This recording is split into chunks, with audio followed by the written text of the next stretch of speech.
Good. Evening, Excellency. Good evening. Jambo. Jambo sana. Uko salama? Kabisa. Good to see you. Karibuni Asante. Asante sana. Karibuni. Asante. Mko salama lakini?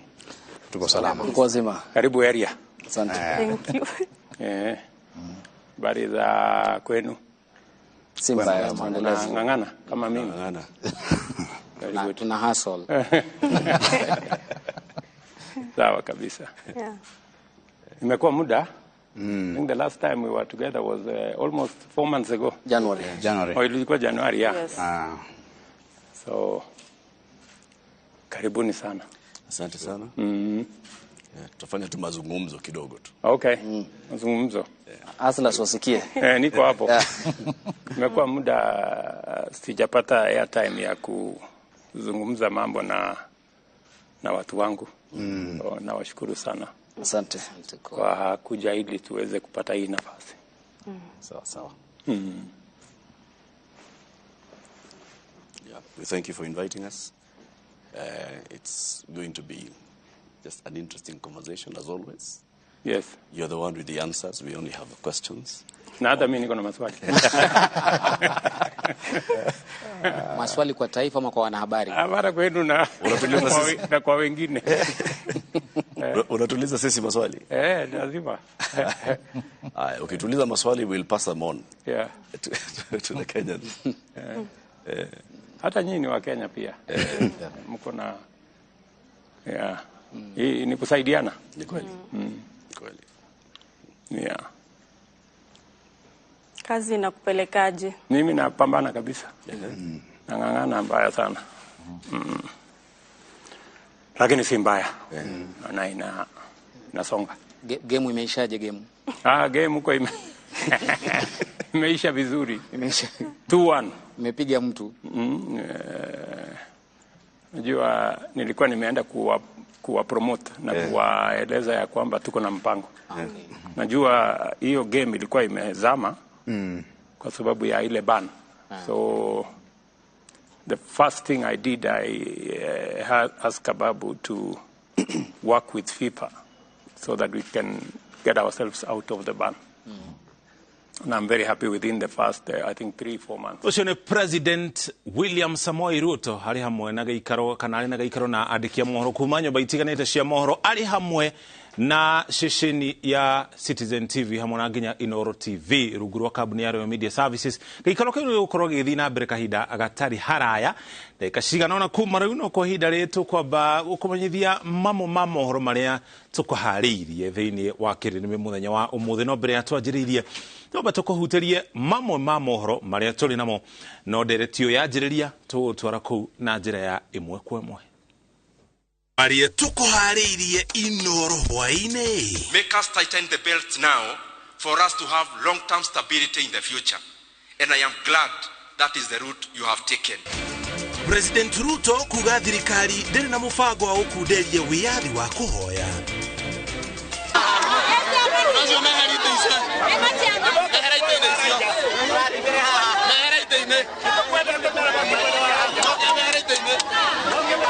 Ngarari gutumuka kanitha-ini wa AIPCA bahati iguru rigie kiria kuratuika ni uhuthiri moru wa mbeca cia kanitha. Ruhonge rwa kurira nyamu cia githaka gucakaya iguru ria ikuo cia miruthi 11 rwa nyanjara-ini rwa Amboseli. Bururi wa Kenya kunyitanira na thĩ ng'ima gukũngũĩra muthi wa atumia. Na shesheni ya Inoro TV nĩ thagathagĩte ndereti ya mwanya na President William Ruto.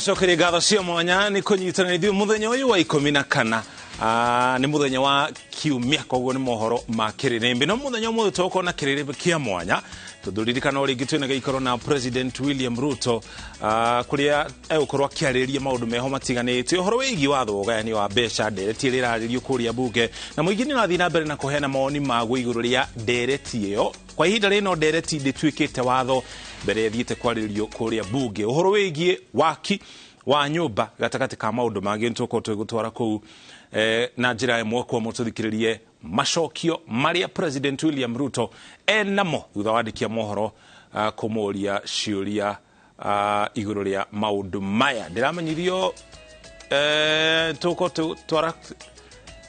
tuko twigutwara kuu kahinda gatari haraya na njira imwe kwa nigetha tukorwo na gaikaro kiu ririkana muthenya umuthi gukorwo gikirugamirira tabarira ya Kĩrĩrĩmbĩ kuma ithaa rĩrĩ nginya riria nderetio irikorwo igikinya muthia. Haya, ndiramanyithio tugutwara kuna njira imwe kwa mwe nderetio ni yanjiriria tuthikiririe maria President William Ruto na mokuma mono cio. Unfortunately, some of the stadia we built were not there. There are some things missing.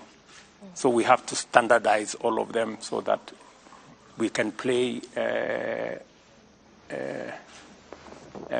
regional and international football in them. But I think that whole space is ripe for investment. There's also need for looking at the other sports disciplines. Athletics has been doing okay. Rugby has been on a dip. Yes. Cricket has also been on a dip. Swimming and the others. What's the plan on those? Yeah, I think to expand the scope and the array of the talent that we have. Hopefully, we need to target some, to build their capacity, especially where we can see that there is potential. Like in football, I think we have good potential. Looking at some of our Kenyans playing in for international teams, I think we have an opportunity there, and we can build on it. We can build around athletics. Then I think we have a very good chance in rugby. I think we can. So as we go, we will explore. President William Ruto no kuriera aria regesha na andikia mohoro aria mekinyite giikaro kiu mehariirie nigetha nderetio ikorwo kianjiriria kahinda gatari haraya thaimo gikinya na ndagika kindu 10:15 nderetio ni gukorwo kianjiriria ntugutwara kuna njira imwe kwa mwe nginya riria irikinya muthia tukorwo na macokio iguru ria maundu maria maratuhutie turita muingi wa bururi wa Kenya no kwa ihinda riri twamba tugucokia mukiro uyu wa studio nigetha muire tugietereire giikaro kiu kianjiririe wega tukumenyithie mamwe ma mohoro maria tuli na Njoki Wachege niwe twinake ari mumemerekia witu ruthiumiro matauri na njira cieko nitego muriki wa mucoki na hau kafere President William Ruto ugete ati atongoria dini nimegukora na itemiria mwanya hari guthondeka mawatho meru makura mata dini itanjira ya kurigiriria ngero ta iria ciumirite mwana wa Shakahola thiini wa kaunti ya Kilifi. President ona kuri ogwereire bururi ati thirikari ni guthuthuria na kinyi ngero ici na gutire mundu hutitio ni rurenda ruru utegutacokirio makinya make watho. Rwanyambura no atuhingurira mohoro maitu hwaini uyu na riboti ino. Bururi ukirikagiria ihoru ria ngero ya ikuo makiria ma 200 iria icungiriirio ni witikio mwogomu mutito-ini wa Shakahola kaunti-ini ya Kilifi. President William Ruto augite ati commission ya uthuthuria iria iratongorio ni mucirithania Jesse wa Boile Seat na uthuthuria ungi uria uratongorio ni maabitha a borithi ni kionereria gia kwirutira gwa thirikari gutigirira ati kihoto ni gia thamaka. I want to assure you that the government of Kenya is going to get to the bottom of what really happened. Give us a little time.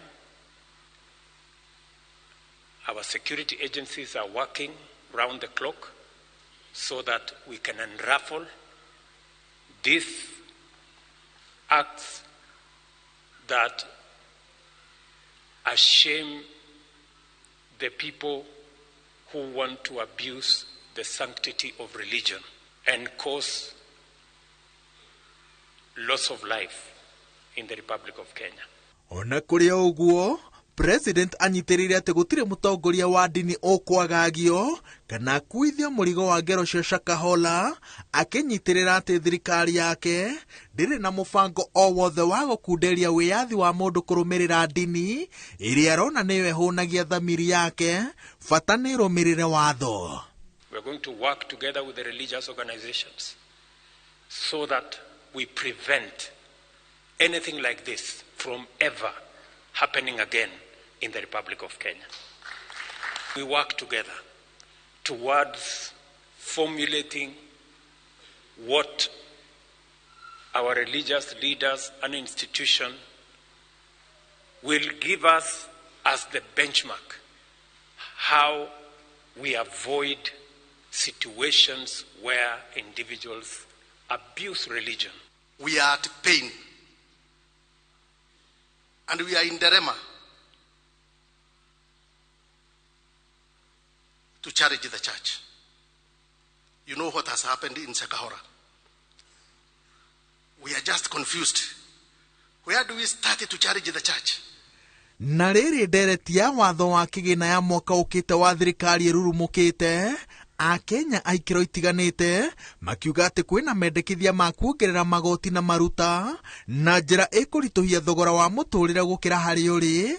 Atongoria arĩa maumagarĩtie president igongona-inĩ rĩa kanitha wa AIC Milimani maugĩte atĩ makinya mamwe ona me maritũ nĩ mabata harĩ kwarahũra ũtonga wa bũrũri. Mr. President, you had a choice to make us continue in bliss and enjoying ourselves in oblivion, or make the hard choice, make us tighten the belts now for us to have long-term stability in the future. And I am glad that is the route you have taken. Where we are in Kenya right now, we were put in a very deep hole. It is very easy to criticize from outside, but there is only one way to recover this aircraft. There must be a period when we push the aircraft down, get enough speed, and then recover and go back to the sky. And as we are working on the renewal of our economy, the recovery of this country, I know we have a great leader ahead of us, and Reverend Munyambu, we shall celebrate in victory. And we trust that God shall stabilize this country with the leaders that he has chosen. Karani wa mbunge ya bũrũri Samuel Njoroge nĩ arĩkĩtie gũtũma notithi ya kũria Akenya matume mendekithia ma mogarũrũku marĩa mangĩenda magathĩkwo watho-inĩ ũyũ na arĩa matarĩ maratũma mena thikũ 6 tu mbere ya dirisha ya kũngania mawoni ma mũingĩ ĩhingĩtwo. Ngĩribotera Inooro TV kuma kanitha-inĩ wa AIC Milimani kaunti-inĩ ya Nairobi. Njĩtagwo Waweru wa Nyambura. Kũngana kũnĩ kuma na gĩcanjama kanitha-inĩ wa AIPCA Bahati thĩinĩ wa kaunti ya Nairobi thutha wa mwahũmwe wa etĩkia kanitha-inĩ ũcio kũrega kũnyitanĩra na etĩkia arĩa angĩ igongona-inĩ rĩa kiumia na gũtabania igongona rĩngĩ nja ya kanitha ũcio makĩenda kĩama kĩrĩa kĩratongoria kanitha ũyũ kĩeherio. Maugĩte kwĩna kĩriga kĩa ũrĩa mbeca cia kanitha ũcio ikoretwo ikĩhũthĩka thĩinĩ wa kanitha ũcio kwa ihinda rĩa mĩaka 4 mĩhĩtũku makĩenda ũthuthuria ũtabanio wa ũrĩa mbeca itenyihĩire ciringi milioni 20 cia gũtabania tabarĩra itiganĩte ihũthĩkĩte. Jenga wa Mbui wĩna riboti ĩno. Kiumia kĩroko kanitha-inĩ wa AIPCA Bahati kaunti ya Nairobi kwambĩrĩirie na magongona merĩ gatagatĩ ka etĩkia amwe magĩtabania kĩao nja wa kanitha ũyũ na angĩ kanitha thĩinĩ. Nĩtũkano ĩrĩa marauga ĩrehetwo nĩ ũhũthĩri wa kĩgĩna gĩa kanitha na njĩra ĩna kĩriga. Mĩaka 10 nĩkorwo ĩthurĩirwo machairman na machairman mau mũgwanja mamo including myself the chairman wa gĩkundi gĩa athuri nĩtũkoretwo tũgĩtia mathabu ma kanitha ma mĩaka 3 na mathabu mau matirĩ maneanwo. Rĩu nĩtũragĩire na ũhoro wa kwandĩkĩra kĩama gĩa kanitha marũa gĩcokie ciũria cia mathabu. Handũ ha gũcokia ciũria cia mathabu nĩ gũtũingatagia tũingatire ta atongoria arĩa marũgamagĩrĩra ikundi. We have lost so much money ndĩngĩtuĩka accounted. Kwĩna mbeca nyingĩ tũrutĩte nĩtwautire milioni ta 6 twĩkĩrĩte kũrĩa na tũthiĩ twekĩra na mbeca icio gũtirĩ. Thaa ici wacimeni ũrĩa ũgũkũroraga harĩa kwĩna thirĩ wao wa more than 300,000. Naguo roho ũrĩa ũkoretwo gũkũ gĩthamaka roho wa ungumania roho wa gũthũkangia mbia cia andũ. Kwa makĩria ma ithaa rĩmwe merũmĩte keni na kuuga matireingĩra kanitha o nginyagia mogarũrũku matabanio kĩama-inĩ gĩa ũtongoria wa kanitha ũyũ. Marakara mao mahoreretio nĩ mũthikabu wa kanitha wa AIPCA Frederick Wang'ombe akĩmoria metĩkĩre kũnyitanĩra na etĩkia arĩa angĩ makaya mao nĩ maiguĩtwo.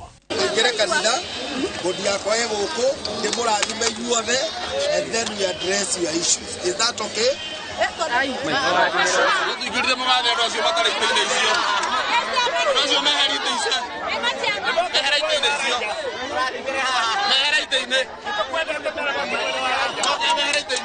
Nĩ twandĩkĩire Registrar of Society marũa a intervene case-inĩ ya accountability ya mathabu ma kanitha witũ wa Cathedral.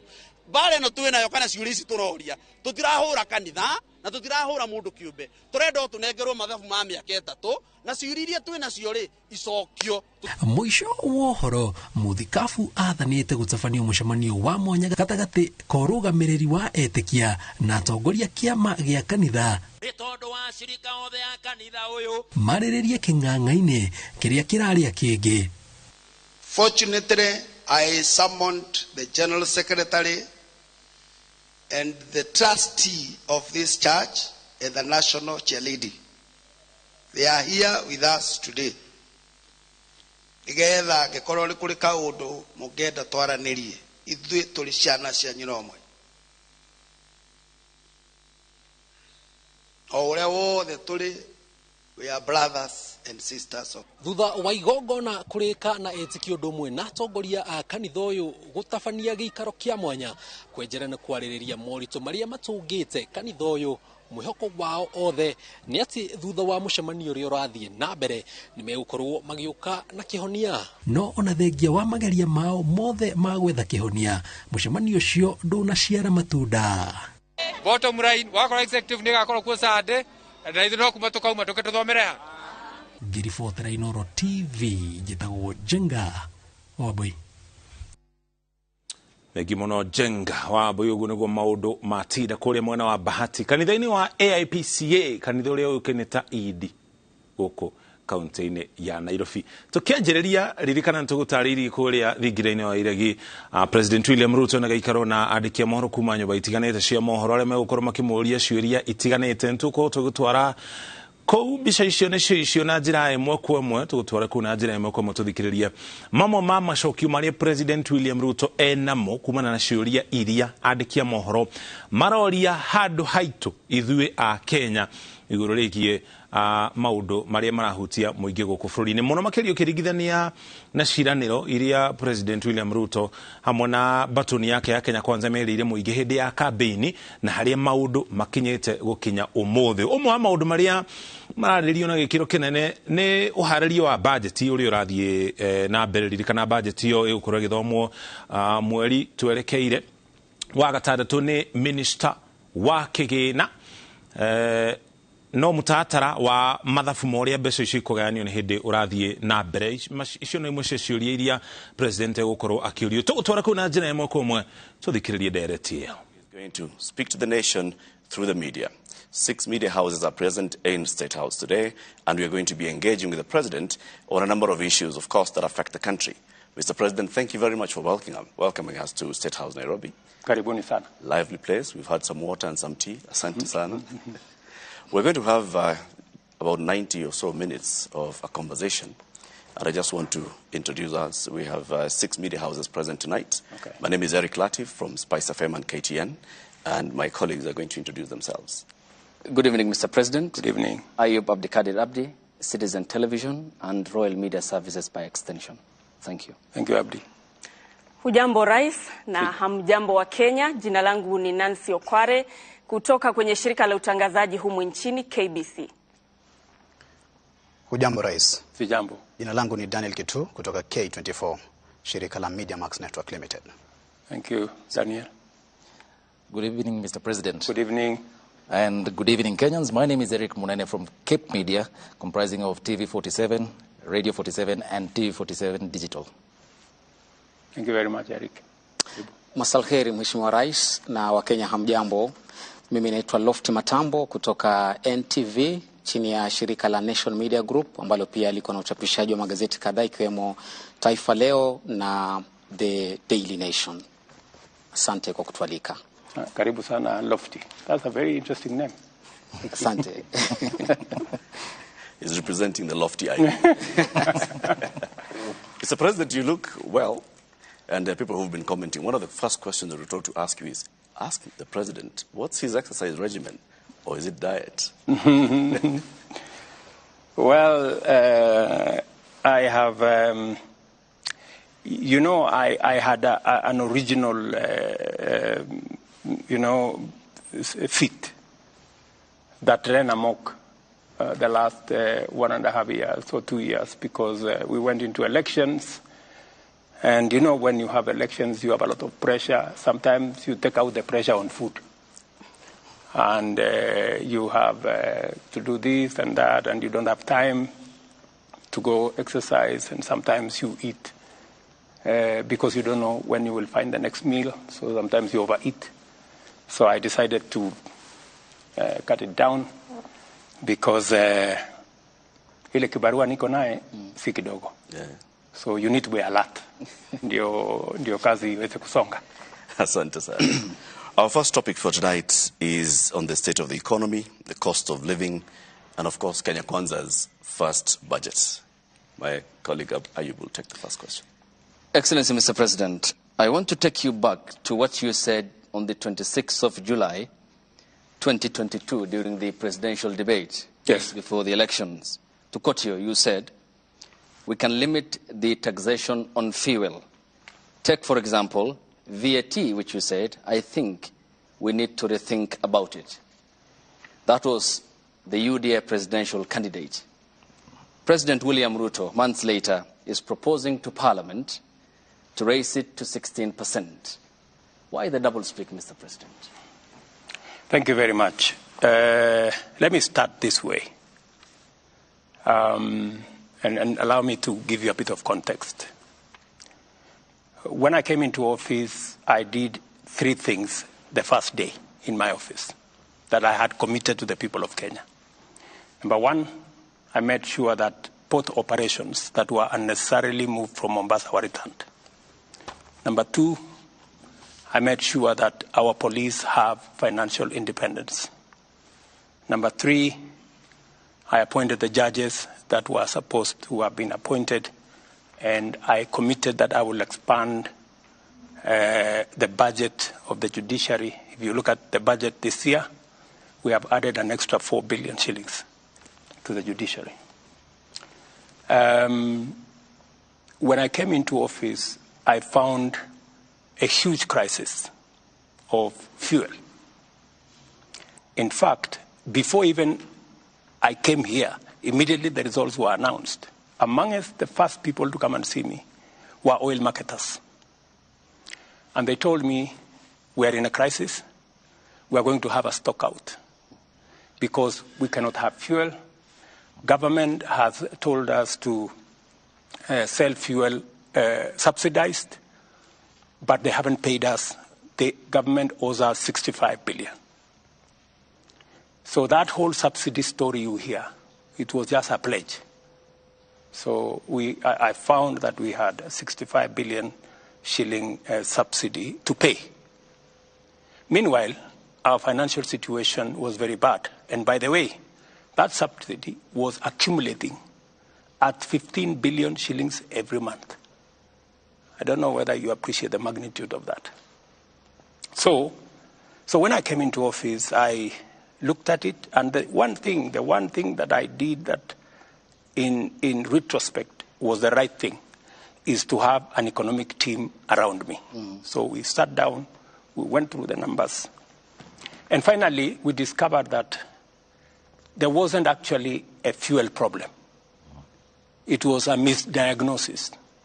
The problem was an economic and much more a dollar problem, because there was fuel that had come, but the oil marketers could not find the dollars to go and buy, because government was maintaining an artificial, rate. So there were 2 parallel rates. There was dollar by government, which said was 120, and there was another. If you really wanted to buy the dollars, you had to go and get it at 128 thereabout. So what did we do? First, we reinstated, because it was not a fuel issue. We reinstated the interbank forex market. What did that do? The spread that was between 12 and 15% has now shrunk to between 2 and 3 shillings or difference. That is point number one. Number two, we went and negotiated for credit on all our petroleum products. So we've negotiated 6 months to ease the pressure on the dollar. In fact, many importers were finding it difficult to get dollars to import raw materials. We have since sorted out that problem. The liquidity around the dollar market has improved. Okay. We've allowed the dollar to find its own level. We are not artificially managing the exchange rate because managing it artificially costs us money.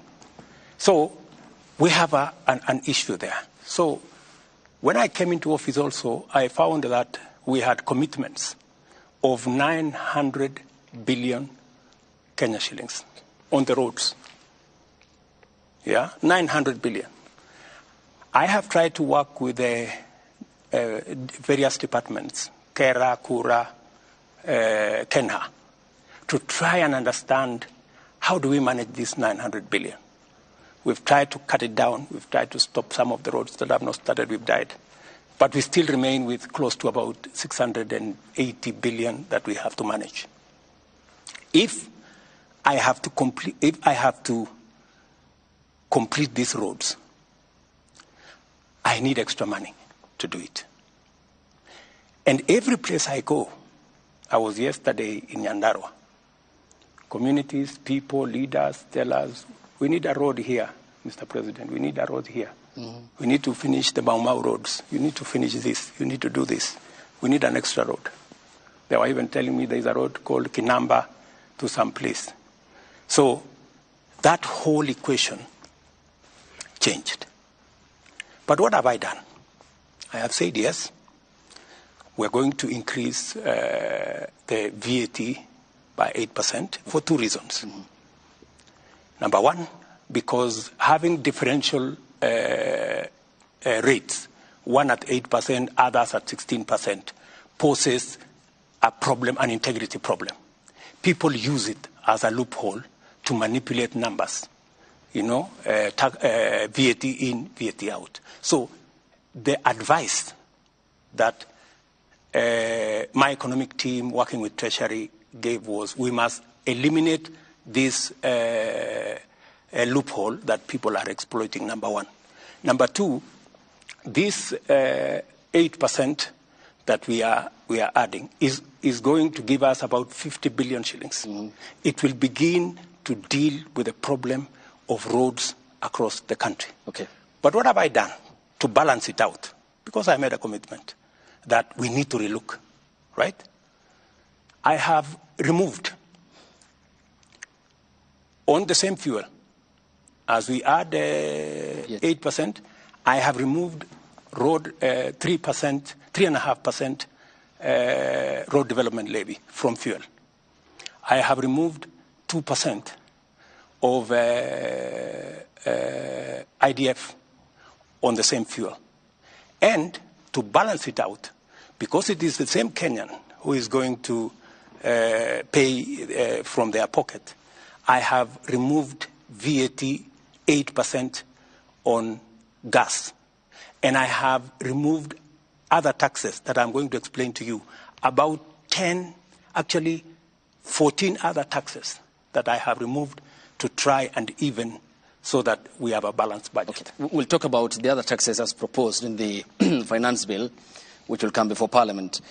But you have mentioned that there is a team of economic advisors. Right. David Ndii has been in your campaign team throughout the campaign before the elections. So is the current National Treasury Cabinet Secretary, Professor Njuguna Ndung'u.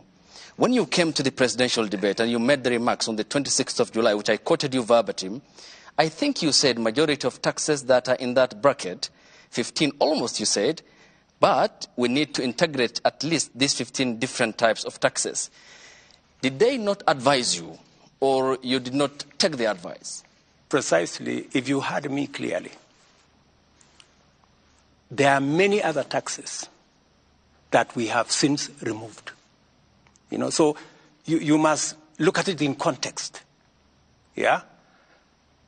What my economic team advised that time is that we need to relook at these taxes.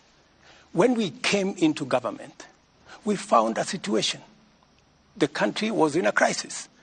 And by the way, I have had to make very difficult decisions. In fact, coming into office, I had to cancel the borrowing of about 300 billion shillings that the intention was to borrow. That would have taken the country down the cliff. I had to step in and stop many of the subsidies that were being dished left, right, and center. I had to make many changes.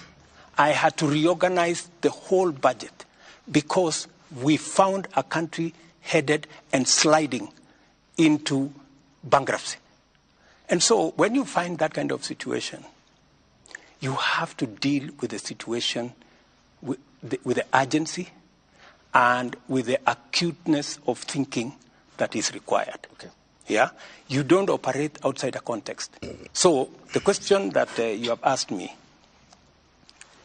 did we remove some? Did we relook at the fuel issue? Yes. We said, while it is true that we have a crisis and we have to deal with a pending bill of 700 billion for the roads that we have, while it is also true that we have to look at what additionally we can do, but we need to put a relief on Kenyans. Okay. That's why, apart from, and you know the reason why the tax on the VAT on fuel or petroleum products is much more attractive is because it is spread across all Kenyans. So everybody carries a small bit of it. Okay. But we have also knocked down other taxes from the same fuel, as I have told you. IDF we've taken down, road development levy we've taken it down, and a host of other taxes that we have taken down. Okay. Final question on this. This is an issue, Mr. President, which dates back to 2013 as a condition by the International Monetary Fund, the IMF, in which then the leader of the majority party, the current defense CS who sits in cabinet, Adan Duale, said that the 181 MPs have been convinced by the party leadership, the President Uhuru Kenyatta and his deputy William Ruto, on the rationale of the 8% VAT on petroleum products. He continued, 181 is a very big number and will convince our members. And this being a precautionary facility by the IMF, can you tell the Kenyan people that there is no extra hand of pressure on the Kenyan government by the International Monetary Fund? My good friend, the International Monetary Fund does not run the government of Kenya. I do. IMF does not make decisions for the government of Kenya. I do. IMF are our partners. They work with us on our priorities. They work with us on our proposals. They support us where they can. They give us advice where they can. But ultimately, we make the decisions ourselves. And it is not up to IMF to see how to sort out the 680 billion that we have on the road sector. It is not up to any other person. It is up to us. When I get out of this office and go to this village and that constituency and that ward, it is not the IMF that is asked about roads. It is the government of Kenya that I run. So I think there is always this thinking that external factors dictate to us. I think you know me better. Mm-hmm. I can stand up to any pressure from any corner. Mm-hmm. I make the right decisions for our country. Your Excellency, you said, and this is not just today, even previously, that the Jubilee handshake administration went on an irresponsible borrowing spree. They took loans worth 4.1 trillion shillings in just the 5 years of 2018 to 2022. How much is our public debt today, Mr. President?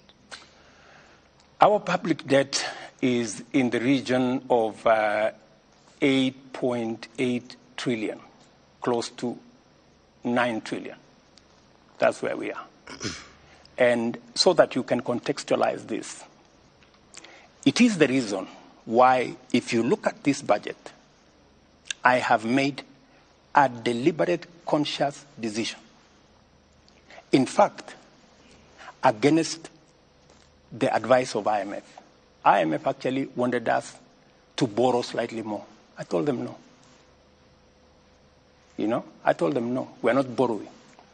And that is why, if you look at the fiscal deficit, the money we are borrowing, we have reduced it from 1.1 trillion last year to 630 billion this year. We have reduced almost 500 billion because I am conscious that we are not in a good place. I am also aware what is happening to other countries.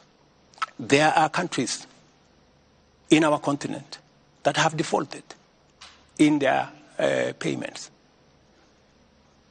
When I am president, Kenya will not go that route. And that is why, even when, many people thought it was a joke, I told them, we are not borrowing beyond where we are.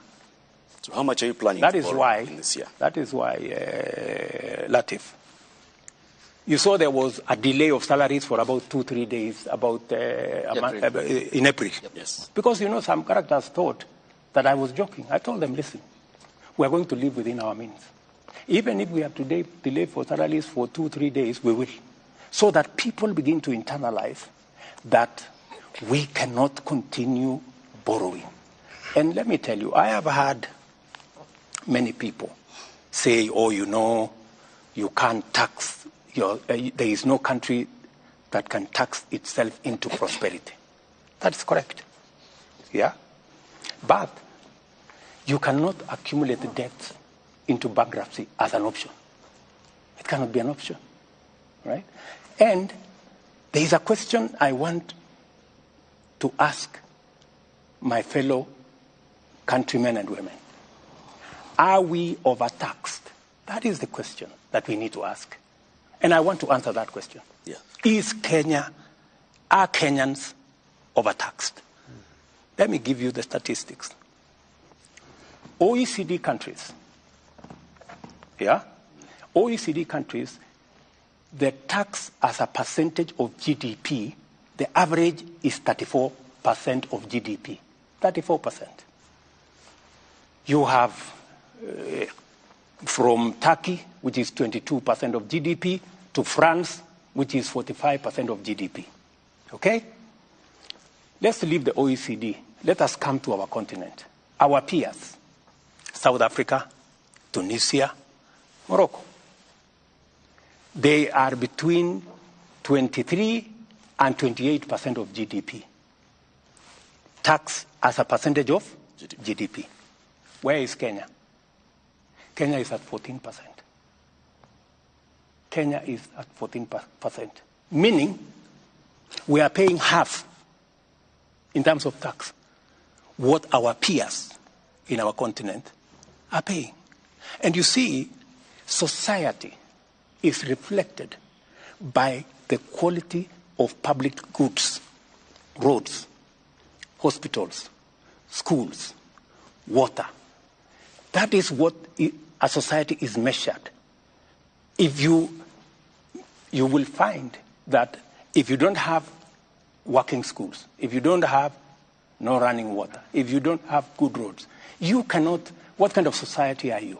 So the big question, and I want to tell my countrymen and women, please, we are not overtaxing ourselves. In fact, if we were to match our peers, my intention is to take this slowly, the way Mwai Kibaki did. When Mwai Kibaki came into office, we were collecting about 220 billion. By the time he was leaving in 10 years, we were collecting almost $1 trillion. He had moved it 4 times, right? Yep. Now we are at 14. If you look at the budget this year, I want to move it from 14 to 16% of GDP. By God's grace, maybe next year, 18, maybe like that. Yeah. Because we have to be realistic, you know. If we do not pay taxes, we cannot be like the countries we want to be. We want to be in their shoes. We will be going backwards. So the real cardinal, and I want to tell my good friends, you know, it's good to have information. Because I hear many people are saying, oh, you know, we are being overtaxed. The real issue is that our tax as a percentage of GDP, if we manage to get this finance bill through, we will move from 14 to 16. We will still be way below what our peers are. I want to come back onto the issue of debt because, I mean, it's also influencing how much you want to spend in the next financial year and raising revenue to repay this debt. 1.2 trillion shillings, if I'm not wrong, is our debt bill in the next financial year. And if you just look at how much we are paying in terms of debt, and then you look back at that close to 9 trillion shillings that has been borrowed in the last 10, 15 years, questions are, where has that money gone? And so I want to ask you, Mr. President, do you feel that the money that has been borrowed has actually gone to be value for Kenyans? I do not want to point fingers at no administration. I do not want to say what happened in the last administration. I have said enough of it. I just want to speak to the present and to the future. And I want to tell my countrymen and women that I want to be held to account. I am ready. That is why I believe in accountability. For the first time, I am the one who pushed for the change of standing orders so that ministers of my administration can go to Parliament and ask questions because we want accountability. As we talk, I am pushing so that we have an office in Parliament of the Leader of Opposition funded by the government of Kenya to make sure that public resources are being used appropriately. And I like what you're saying. That is exactly what I want because I want, as I collect taxes, as the people of Kenya contribute their money as taxes, they must be put to good use. They should not be put in projects like the BBI. Okay. They should not be put in projects like the Azimio thing. They must be put in tangible projects that make a difference in the lives of the people. So with that then, Mr. President, are you prepared in your administration to publish the debt register? Because this is one thing that even the previous parliaments have tried to push. It hasn't been published. To date, we know the figure, we don't know the details. Are you prepared to publish the debt register, audit the debt register, and to hold anybody accountable for any money that may have been borrowed and misappropriated? Why not? When will this happen? Why not? You know, we have, in fact, we already have a bill in Parliament, for purposes of placing on record any borrowing that is done by the government of Kenya. It must be borrowing that is made available so that the people of Kenya who ultimately have to pay must hold government to account. That we are borrowing this money for this purpose, for this purpose, for this purpose. I have explained in this budget the 630 billion which we have to borrow beyond our taxes. I have laid it clearly on how are we going to use it. Where is it going to go? It is not going to go to recurrent budget. It is not going to pay debts. It is going to be invested in production, in making sure that we have fertilizer for our farmers. We have developed the tea value chain, the coffee value chain, leather value chain, textile value chain, edible oil value chain. And if you look at the budget, we have clearly isolated, including making sure that we begin the journey to bring our manufacturing as a percentage of GDP, which went down from 9 to 7, in the next 5 years, I want it to be at 15%. By 2030, I want manufacturing as a percentage of our GDP to be at 20%. That's why we are calling it 20 by 30. That is the trajectory I want us to go. I also want to move our exports. That's why, if you see in this budget, we have many areas where we have imposed taxes. We have imposed taxes on imported fish. We have imposed taxes on imported furniture. We've imposed taxes on imported steel. We have imposed taxes on imported cement because we want to grow our own manufacturing capacity.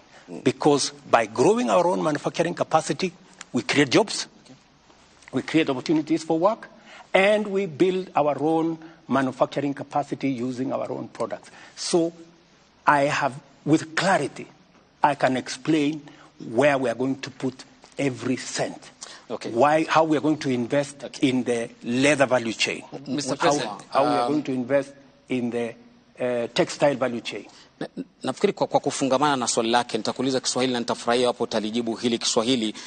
Wakenya wengi wanahisi kwamba Mheshimiwa Rais unazungumza lugha ya mahasla, lakini vitendo vyako na vya serikali yako ni vya mabwenyenye. Hasa ukiangalia katika matumizi. Kwa mfano, ni wiki kadhaa tu, miezi kadhaa iliyopita, ilipitishwa kwamba kuna nyongeza ya pesa ambazo zitatumika katika Ikulu, shilingi milioni 93 nyongeza. Ulipokuwa unaingia katika madaraka ulisema kitu cha kwanza utakata bajeti kwa shilingi bilioni 300. Na hii ilikuwa ni kwamba ujaribu kupunguza matumizi ili Mkenya ambaye ni hasla uliyezungumza kwamba ukiweka Biblia chini tu hivi, ikiwa ni tarehe 11 Septemba mwaka jana kabla uapishwe, utaziba mashimo yote ya makatel na kila kitu kitakuwa shwari. Lakini swali ambalo leo Mkenya anajiuliza ni kwamba hakuna pesa ya kuweza kuwaajiri walimu zaidi, haswa wa shule sekondari junior ambao sasa hivi kuna upungufu wa karibia 1048. Hakuna pesa ya kulipa madaktari kwa wakati ufaao. Kaunti ya mwisho kutaka kugoma ni kaunti ya Kisumu. Hakuna pesa ya kuongeza fedha haswa katika kaunti. Kumbuka kwamba ni maseneta wako katika ambao wanaegemea upande wa Kenya Kwanza waliangusha ule mswada wa kuongeza fedha hadi kufikia shilingi bilioni 407, wakaishukisha hadi 385. Hakuna pesa za hivi, lakini kuna pesa shilingi milioni 459 za kulipa makatibu waandamizi CAS 50 kwa kila mwaka katika serikali yako. Je, unazungumza lugha ya mahasla ama unawapaka mafuta kwa mgongo wa chupa rais? Sizungumzi lugha ya mahasla peke yake. Natekeleza hii budget. Hii budget unaona hapa ni budget ya mahasla. Uniulize kwa jinsi gani? Kwa nini? Yes. Na nilichokitaja ni tofauti na jambo la kwanza, haya mambo yote uliyoyasema, serikali hii wakati nimeingia nimefanya mambo manne ambayo yanahusikana na mahasla. Jambo la kwanza, nimeweka pesa karibu shilingi bilioni 3.5 kupunguza gharama ya mbolea ambayo inatumika na wakulima wale wa chini. Kufikia sasa serikali imesajili wakulima milioni 4.5, karibu milioni 5. For the first time, kila mkulima bila ya kubaguliwa alipata mbolea. Leo tumeongeza sehemu ya kuzalisha chakula kwa ekari 1,200 kwa sababu ya incentive ambayo tumetoa kama serikali. Mind you, wale wengi ambao wako katika sekta ya kilimo ni mahasla. Jambo la pili, kwa jambo la ambalo linasumbua sana wa Kenya, jambo la cost of living. Yeah? Ni nini nimefanya katika ile kupunguza hiyo mzigo kwa Wakenya? Kwa sababu kuna mambo mawili. Wale majamaa walikuwa hapa mbele yetu walifanya subsidy ile inaitwa subsidizing consumption. Walipeleka pesa kwa mamila. Mila hana mahindi yake, Mila ni chuma tu wako nayo na mashini. Zile pesa mimi sasa ndio nalipa, hawakulipa. Mimi sasa ndio nalipa ile pesa ya subsidy. Tunaelewana? Mimi nilifanya nini? Kwa sababu naelewa kwamba shida ni supply and demand. So ile tulifanya ni kwamba tulienda kwa KNTC, tukawapatia treasury ikawapatia letter of support. KCB wakatupatia shilingi bilioni 25. Tukatumia hiyo pesa, sio pesa yetu, ni pesa LC, unapatiwa tu LC. Tukalete mchele, tukaongeza mahindi, tukaongeza mchele, tukaongeza maharagwe, tukalete mafuta ya kupikia. What happened? Ile bei ya unga ilikuwa 230, sasa iko 170, ikiteramuka. Bei, nataka uende ucheck. Bei ya mafuta ya kupikia fresh fry kwa mfano ilikuwa 1800, sasa hii ni 1100 kwa kilo 5. Ile kilo 3 ilikuwa 1100, sasa hii ni 750. Sababu gani? Wale makatel ambao walikuwa wanafanya hiyo biashara, wakati walijua, kwa sababu tunajua bei ya hizi vitu kwa soko ya kimataifa, tukawaambia simupunguzeni jameni. Wao sasa wamekuja bei ya chini, without us doing much. Nafikiria hiyo ni mipango mizuri. Sasa nikueleze, si umeniuliza nafanya nini kwa mahasla. Mahasla ndio hawa wanahangaika na gharama ya swali lao kuu. Mahasla wanasema jinsi unavyokusanya na matumizi yako hayatoi picha ya hasla. Kwa mfano kuachilia kuongezwa fedha ambazo zinatumika Ikuluni, nitakurudi hapo, na mshahara kama hawa ma CAS ambao hadi sasa hujazungumzia kama unakubaliana au la, licha watu kwenda mahakamani kupinga hilo. Mambo ya CAS ni mpango wangu wa serikali. Naam. Yeah. It is my decision. Ya kwamba mimi naona ya kwamba kuna sababu ya wale ma CAS kuweko. Kwa sababu agenda nilio nayo kusukuma Kenya hii. Leo naibu wangu karibu analala kwa ofisi. Leo yule Musalia Mudavadi unaona amepunguza kilo siku hizi kwa sababu karibu analala kwa ofisi. Mimi ninahitaji wafanyikazi zaidi kwa sababu ile agenda ya kubadilisha Kenya, I need more hands, I need more minds. Lakini wacha nirudi pale kwa mahasla. Wewe umesema ya kwamba ati mambo ya walimu. Je, wewe unaelewa ya kwamba serikali hii imeajiri walimu 35,000 yenye haijawahi tangu Kenya iundwe? There has never been one hiring of 35,000 teachers. Lakini wanasema bado JSS madarasani hakuna walimu. Ni tamu moja sasa wanafunzi waliingia, hawajapata walimu hadi sasa. We are hiring another 35,000 next year, next financial year, baada ya hii budget. Kwa sababu mimi naelewa na hii shortage ya walimu, kulikuwa na shortage ya walimu 1,110. Mimi nikichukua wadhifa wa uongozi. At least nimejaribu kupunguza hiyo shortage ya walimu. Hire the biggest number of teachers in Kenya. As I talk to you, vile tumeajiri walimu wa TVET 1,300, tutaajiri baada ya hii budget another 1,700 wawe 3,000. Serikali hii tumesort out mambo ya elimu. Vipi? Wakati tumechukua usukani, walimu watoto wetu walikuwa wanahangaika, hawajui watafanya mtihani ama watafanya mtihani. Hii junior secondary itakuwa katika secondary school ama itakuwa primary school. We have sorted out that problem. And on top of sorting out that problem, na tumeweka junior secondary school pale katika primary school, kwa sababu ingekuwa mzigo mkubwa sana kama pendekezo ya serikali iliyopita kwamba waende katika secondary school, ingekuwa gharama kubwa sana kwa wazazi. Naam. Vile tumeongeza walimu. Juzi, nafikiri wiki moja iliyopita, tumesort out the biggest problem ya mambo ya elimu ya vyuo zetu. The biggest vyuo zetu nikiongea na wewe saa hizi karibu zote zinafungwa. Wako na madeni ya bilioni 59, actually almost 60 billion. Wana strike, wale wahadhiri ama lecturers wamegoma, hawajalipwa, nani hajalipwa. It has taken my administration to sort out, kwa sababu wale wote wamekuwa wakimbia kutoka changamoto hiyo kwa miaka 20. But I want to tell you, we have put our education system now on sound footing. Your Excellency, we have sorted out the JS, the junior secondary as a topic by itself.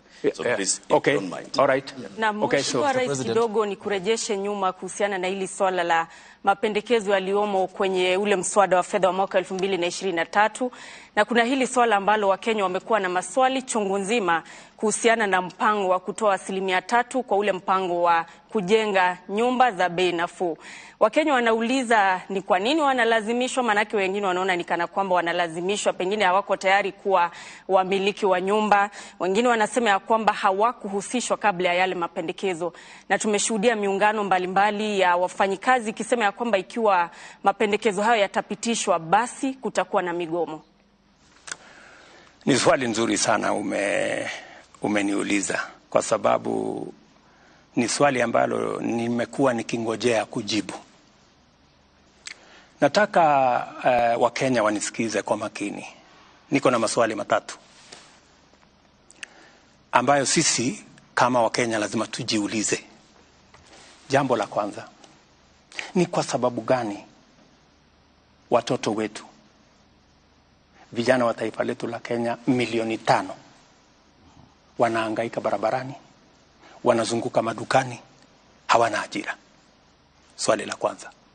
Swali la pili, ni kwa sababu gani taifa letu la Kenya iko na vitongoji duni, slums, 1141, Wakenya milioni 6, ndugu yangu Abdi, milioni 6 wanaishi katika vitongoji duni. Hakuna maji, hakuna choo, hakuna barabara. Kenya yetu hii milioni 6. Why? Jambo la tatu, ni kwa sababu gani katika taifa letu la Kenya hakuna nyumba mwananchi wa kawaida anaweza kununua? Nyumba yote ile iko bei chini sana, milioni 5. Mortgage 60,000. Wakenya wangapi wanaweza kulipa mortgage ya 60,000? Jambo la 4, wale watu ambao wanafanya kazi, sisi tunaolipwa na ushuru ya Wakenya ni watu 1700, kuanzia rais mpaka kupitia kwa mawaziri, kupitia kwa madaktari, kupitia kwa walimu, kupitia kwa wauguzi, mpaka wale wa chini messengers na wale wengine 700,000. Tunalipwa na ushuru ya hao Wakenya wote. Imefika wakati, rafiki yangu, tufikirie ni vipi sisi tulio na bahati ya kufanya kazi, na sio kwamba ati mimi kwa sababu ni rais leo ati mimi ni bora kuliko wengine, ama wewe kwa sababu ni mwalimu ati wewe ni bora kuliko wale wengine. Ile kazi mimi nafanya kama rais, na ile kazi mwalimu anafanya, na ile kazi daktari anafanya, kuna Wakenya zaidi ya 5,000, 6,000 wanaweza kufanya hiyo kazi. Wewe umebahatika, wewe ndio uko na hiyo kazi, na ndio kwa sababu wale wengine hawana hiyo kazi. So ile swali lazima tuulizane ni kwamba mpango ambao utatupatia sisi nafasi ya kuajiri watoto wetu, ya kutoa aibu ya hawa watoto wetu wanahangaika barabarani, wanahangaika madukani, ndio wale wameingia kwa ulevi, ndio wale wameingia kwa madawa, ni nini tutafanya? Na ndio niliwaeleza Wakenya wakati nilienda kwa campaign. Niliwaambia Wakenya, nchi zingine, China, Singapore, Korea, ile wamefanya wameweka mipango katika labor intensive infrastructure programs. Many of them wameweka mpango katika mambo ya housing. So hii housing sio nyumba. Naona watu wengi wanasumbuka, sisi hatutaki nyumba bana. Mbona nani alikuambia tunahitaji nyumba? You know? Sio nyumba peke yake ndio tunatafuta kwa hii mpango. Ni kweli nyumba itapatikana, tuondoe wale wa Kenya milioni 6.5 wanaishi katika slums. Ni kweli. Lakini wacha tafadhali. Lakini ya muhimu zaidi ni kwamba kila nyumba tunayojenga tunapata ajira ya vijana wetu 5. Kila nyumba. Zile nyumba ambazo tumeweka katika mpango yetu 1 million in the next 5 years. 200,000 every year. Hizo nyumba 200,000 every year itatupatia nafasi ya ajira kati ya vijana 1,000,000 na 2,000,000. Ndio tumesema vile wengine wamefanya, tunasema kila mfanyikazi atoe 3%, na sio 3% ya mshahara yako yote. Ile inaitwa basic pay. Mwalimu kwa mfano, basic pay pengine ni 30,000. Sawa? Shilingi 3% ni shilingi 900. Right? Na hatusemi hiyo 900 ati ni ushuru. Si ushuru, ni pesa yako. Lakini unatupatia kwa muda tufanyie mpango ya wale watoto wetu wanaorandaranda barabarani, wengine wao ni watoto wetu wa kuwazaa, our own children, kuwapangia ajira. Sawa? Na hiyo that's why ni watu waelewe, it is a win-win project. Wewe ukitoa 3%, Abdi, mwenye amekuajiri anatoa 3%, kumaanisha na hiyo 6% yote ni pesa yako, sio pesa ya mwajiri tena, ni pesa yako, na sio ushuru, ni pesa yako. Tunaelewana? Na hiyo pesa ndio tunataka kutumia kujenga hazina ambayo itatusaidia kufanya mambo 3 ya muhimu. Jambo la kwanza,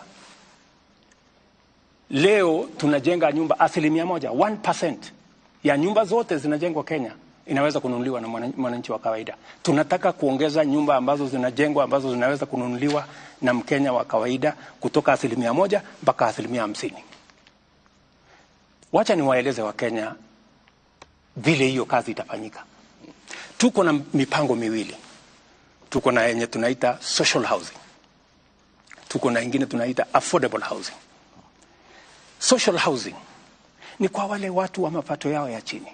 Tunasema yule mtu ambaye anaishi Kibera, yule mtu ambaye anaishi Mathare, yule mtu ambaye anaishi Kisumu Kondele, yule mtu ambaye anaishi hapo Kakamega ama anaishi Murang'a ama anaishi Kiambu, ambaye analipa rent kwa ile nyumba ambayo haina choo, haina taa, haina maji, shilingi 2,500. Huyo mtu na 2,500 yake tunataka kumjengea nyumba, atalipa shilingi 2,500 kwa nyumba ambayo iko na maji, nyumba ambayo iko na facilities, iko na kitchen, iko na choo, na analipa shilingi 2,500. Wakenya watataka kuniuliza, Bwana Hasla, hiyo nyumba iko wapi? Nataka ni munipatie nafasi niwapeleke hapa Soweto. Okay. Kibra. Soweto A. Pale kuna kiongozi ya wamama, kuna kiongozi ya hiyo Soweto A anaitwa Mama Shiro. Alikuwa anaishi kwa nyumba haina choo, haina maji. Leo anaishi kwa nyumba ambayo analipa 2,500 na ni nyumba ya ghorofa. Hako kwa flat yake. So, what am I saying, my friend? I am saying kwa wale ndugu zetu, we have a duty. Kwa sababu wengi wao wanauliza kusema, how is it my business? Inanihusu nini? Kama yule hana kazi, inanihusu nini? Kama anaishi kwa slum, inanihusu nini? My friends, mimi nataka niwaambie inakuhusu, kwa sababu yule unamdharau ndio analipa ushuru, wewe ukapata mshahara. Number 1. Number 2, yule ambaye unamdharau, huyo pengine ni ndugu yako, pengine ni dada yako, ama ni Mkenya mwenzako. Jambo la 3, hasara yako ni nini? Kwa sababu ukitoa 900 kama ni mwalimu, tunakuongezea 900 kama serikali, kama mwajiri wako. Ya? Usipotoa 900 hatukupi 900. Lakini ukitoa 900 tunakupatia 900. Alafu kama huhitaji nyumba, baada ya muda miaka 7 ama ukitaka kwenda retire, tunakurudishia pesa yako kama hujatumia kununua nyumba, na tunaongeza interest. Kama unataka kutumia kwa njia nyingine, unaweza kumpatia mtoto wako akatumia kununua ile nyumba. Okay. Well, President, affordable, acha niende hapo kwa affordable housing kidogo tu, tafadhali. Okay, briefly, we need to proceed also. Tafadhali. Okay, thank you. Kwa sababu unajua hii maswali ni mingi. Yeah. Watu wengi wanasema, lakini bwana, hii sasa hata kama ni 900, si nitachukua miaka 60 ndio niweze kununua nyumba. That is not the case. Hii pesa ambayo unatoa sio ya wewe kununua nyumba.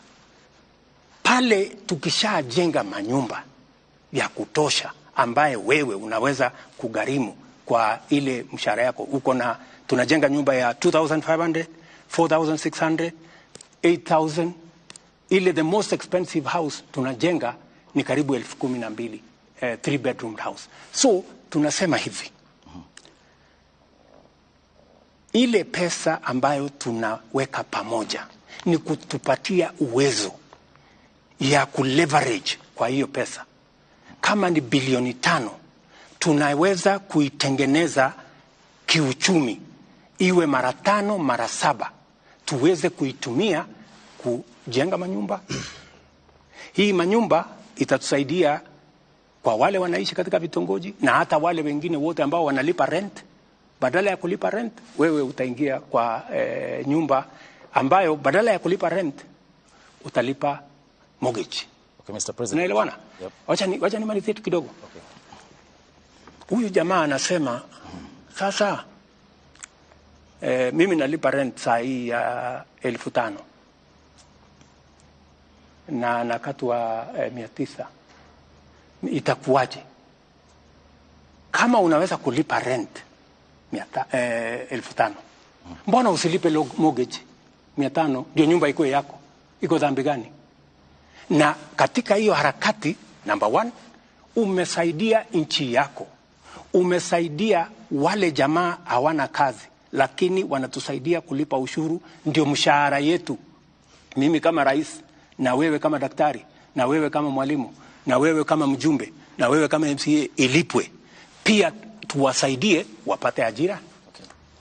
Tuwasaidie wapate mahali pa kuishi.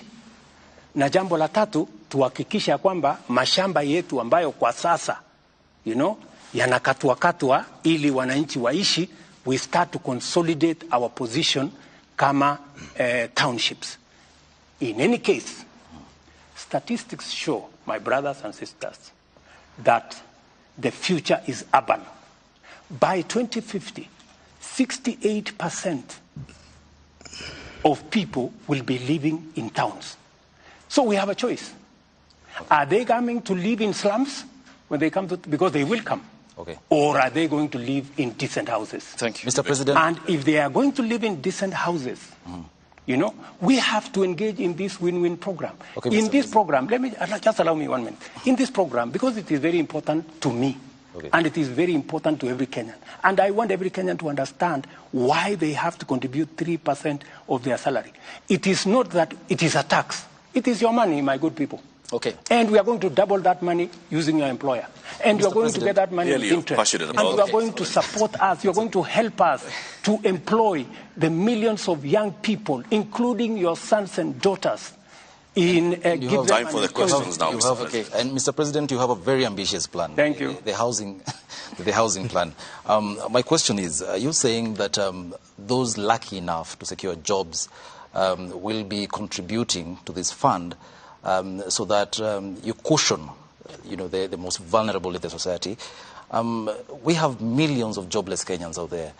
Don't you think theirs could be an earning problem and not a saving problem? Because now, if you say theirs is an earning problem, yes, not a saving problem. So even if you make these houses very, very affordable, some of them cannot even afford that 2,500. And then my question too on that: if I'm already paying for mortgage, why should I be forced to contribute to the fund? Very good question. If you are paying a mortgage, nothing stops you as somebody who is employed. Yeah? Number one, contributing to this fund. Because it is not a tax. It is your money. What you are doing, you are playing your patriotic duty. Because out there, we have millions of young people who get out of school every year. It is our responsibility, me and you. Why is it our responsibility? Because they are the taxpayers that end up paying our salaries. Right? And it is our duty also to see how we can help them in a small way. And you have said correctly that their problem is employment. Precisely.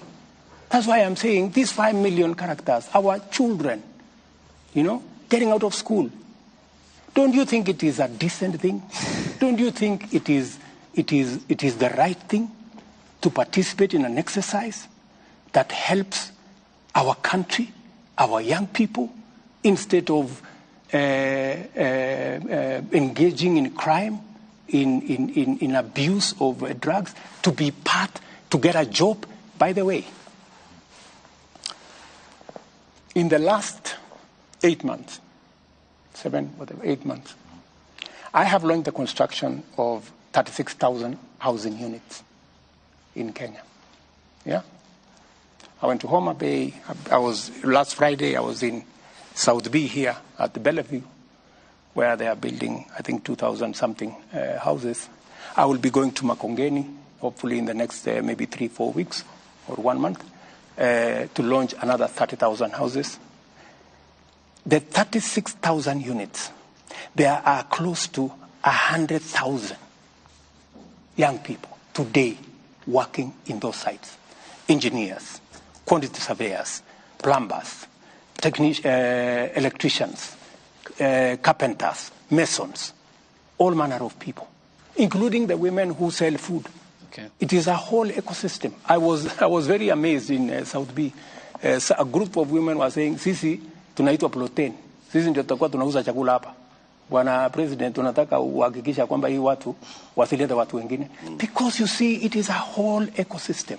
And I want to ask my countrymen and women, those of us who are employed, please, so let us not hold in contempt those who don't have jobs or those who are not. You say it's not a tax. It is not a tax. What is it? It is a contribution you are making, because if it was a tax, you know, tax, it goes one way. You never get it. This is not a tax. Okay. Why it is your money. Okay, why then, Mr. President, if it's not a tax, if that bill hypothetically says passed by the National Assembly, it's legally binding? Yeah, of course. It's not a tax, you said. It is not a tax. Why would I contribute? And if I don't want? That's what the law says. But why are you passing it? Yeah, the question I am asking you is, are you saying, Abdi, that you don't think it is your business to contribute to the employment of the unemployed Kenyans? Okay, it's the responsibility. It is not your business. Okay, hang on, Mr. President. Who is Kenyan government? Kenyan government is me and you. Hang on, Mr. President. You saw the mandate of the Kenyan people. Exactly. There is we can't represent all of us. Yes. I worked hard for my money. Yes. You said it's not tax. But there is a bill in Parliament. If it's passed, it's legally binding. Why would I make a contribution for others to succeed? It's your business as the government. You are the head of state. You have the responsibility. You have the mandate. That's why the Constitution gives me the power to tax. But it's you who is leading the government. That's why the Constitution gives me the power to sign things into law. Okay. You know? So I am simply doing my job. Mr. President, let's get the specifics very clear. Yeah. It's a very simple issue. Yes. You are saying it's not a tax. It is not a tax. That's the Commander-in-Chief saying yes, that. It is not a tax. Hang on, let's go step by step. Yes. There is a bill that will come before Parliament. Absolutely. Hypothetically, let's say it's passed. If it's not a tax, why would I contribute? Because it is the law. The law, Mr. President. Once it is passed, it is the law. Okay, meaning then it's a tax, and you understand it's a tax. Yeah, once it is passed, it is the law, and you have to contribute. Let me ask you. One rider, Mr. President. Let me ask you. No, just allow me. Let me ask you, Abdi. Do you know that today you contribute 6% of your salary to NSSF? Correct. Why? It is not a tax. Mr. President, hang on. On that, Mr. President. Okay. It's the same thing. Okay, it is the law. The issue, though. There is the NHIF question, Mr. President. Yes. Which you have passionately talked about. I am very passionate about. Which is still, again, because you have cherry-picked on the NSSF, but there is the NHIF component, which I still pay for. Yes. You pay for as well. Yes. But then, what's the point of contributing to the NHIF program, yet I go to the hospital and I only get paid for the bed? Precisely. That is why I want to make NHIF work. You know how I'm going? I'm working on it, by the way. It is in the works, and it will be part of this exercise. What I have done on NHIF, and I have a good history, long history with NHIF. When we came into office in 2013, there were only about 3 million contributors on NHIF. And by the way, NHIF works. I was in Thika, Kenyatta Referral Hospital. Teaching and Referral Hospital. Teaching and Referral Hospital. And the doctors there spoke about NHIF in a way that inspired me. How NHIF has helped many people who would otherwise have not been able to get medical service. What I'm doing with NHIF is exactly what I said. And by the way, Hussein. Ayub, Ayub Abdi. By the way, this housing plan, I talked about it in the campaign everywhere. And I promised the people of Kenya, if you elect me president, this housing thing, I am going to use it to get jobs for our young people and to remove Kenyans from slums. So it is not something that I arrived in office and I started. If you read the manifesto of Kenya Kwanza, it is a big chapter. In fact, I was asking some of the MPs that were trying to say, oh, you know, I asked them, when me and you were standing on the podium and told the people of Kenya, elect us, we are going to arrange for housing so that you thought it was a joke. It was not a joke. Na Mheshimiwa Rais, tukisalia katika that's where we are, Abdi. Hapo ndio tuko. Okay. Na Mheshimiwa Rais, tukisalia katika swala hili la gharama ya maisha, lakini katika mada tofauti. Ndio. Umezungumza kuhusu kuondoa ushuru kwa gesi. Na mwezi Februari uliwaambia Wakenya kwamba itakapofika tarehe mosi mwezi Juni, bei ya gesi ya mtungi wa kilo 6 itapungua kati ya shilingi 300 na 500. Hivi sasa Wakenya wanasubiri siku 15 kutoka sasa. Wanataka kufahamu iwapo mipango yote iko line, ikifika tarehe 1 mwezi Juni watakapoenda katika maduka haya ya kununua gesi wataipata gesi hii kwa kati ya shilingi 300 na 500. Lazima kwanza tupitishe hii kwa budget. You know, sio lazima tutoe gharama ya tuondoe. Kwa sasa hakuna njia ya kuondoa ushuru mpaka budget ipite. Kwa hivyo huwezi kuhakikisha kwamba ikifika tarehe 1 Juni. Tarehe 1 Juni haiwezekani. Mpaka pengine kama ulivyosema awali. Mpaka tutapitisha hii mswada pale bunge ndio tuweze kuhakikisha kwamba tunateremsha hiyo bei. Kwa hivyo ni muhimu kwamba kuongeza mabadiliko.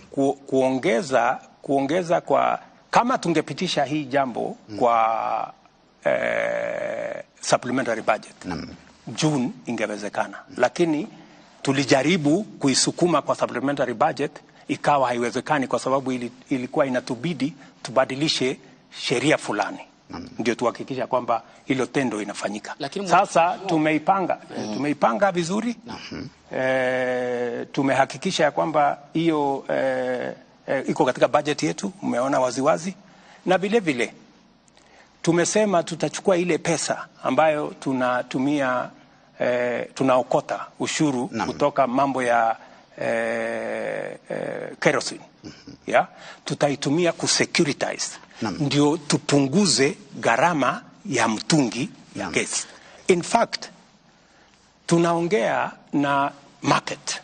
Saa hizi nikiongea na nyinyi tunakimbizana na wale watu wakora ambao wanauza gas kinyume ya sheria. Tunakimbizana na hawa vibaya sana, kwa sababu we have to remove all the illegal fillers because they are destroying this market and they are undermining our efforts. Na unaweza kuhakikishia Wakenya kwamba budget tukipitisha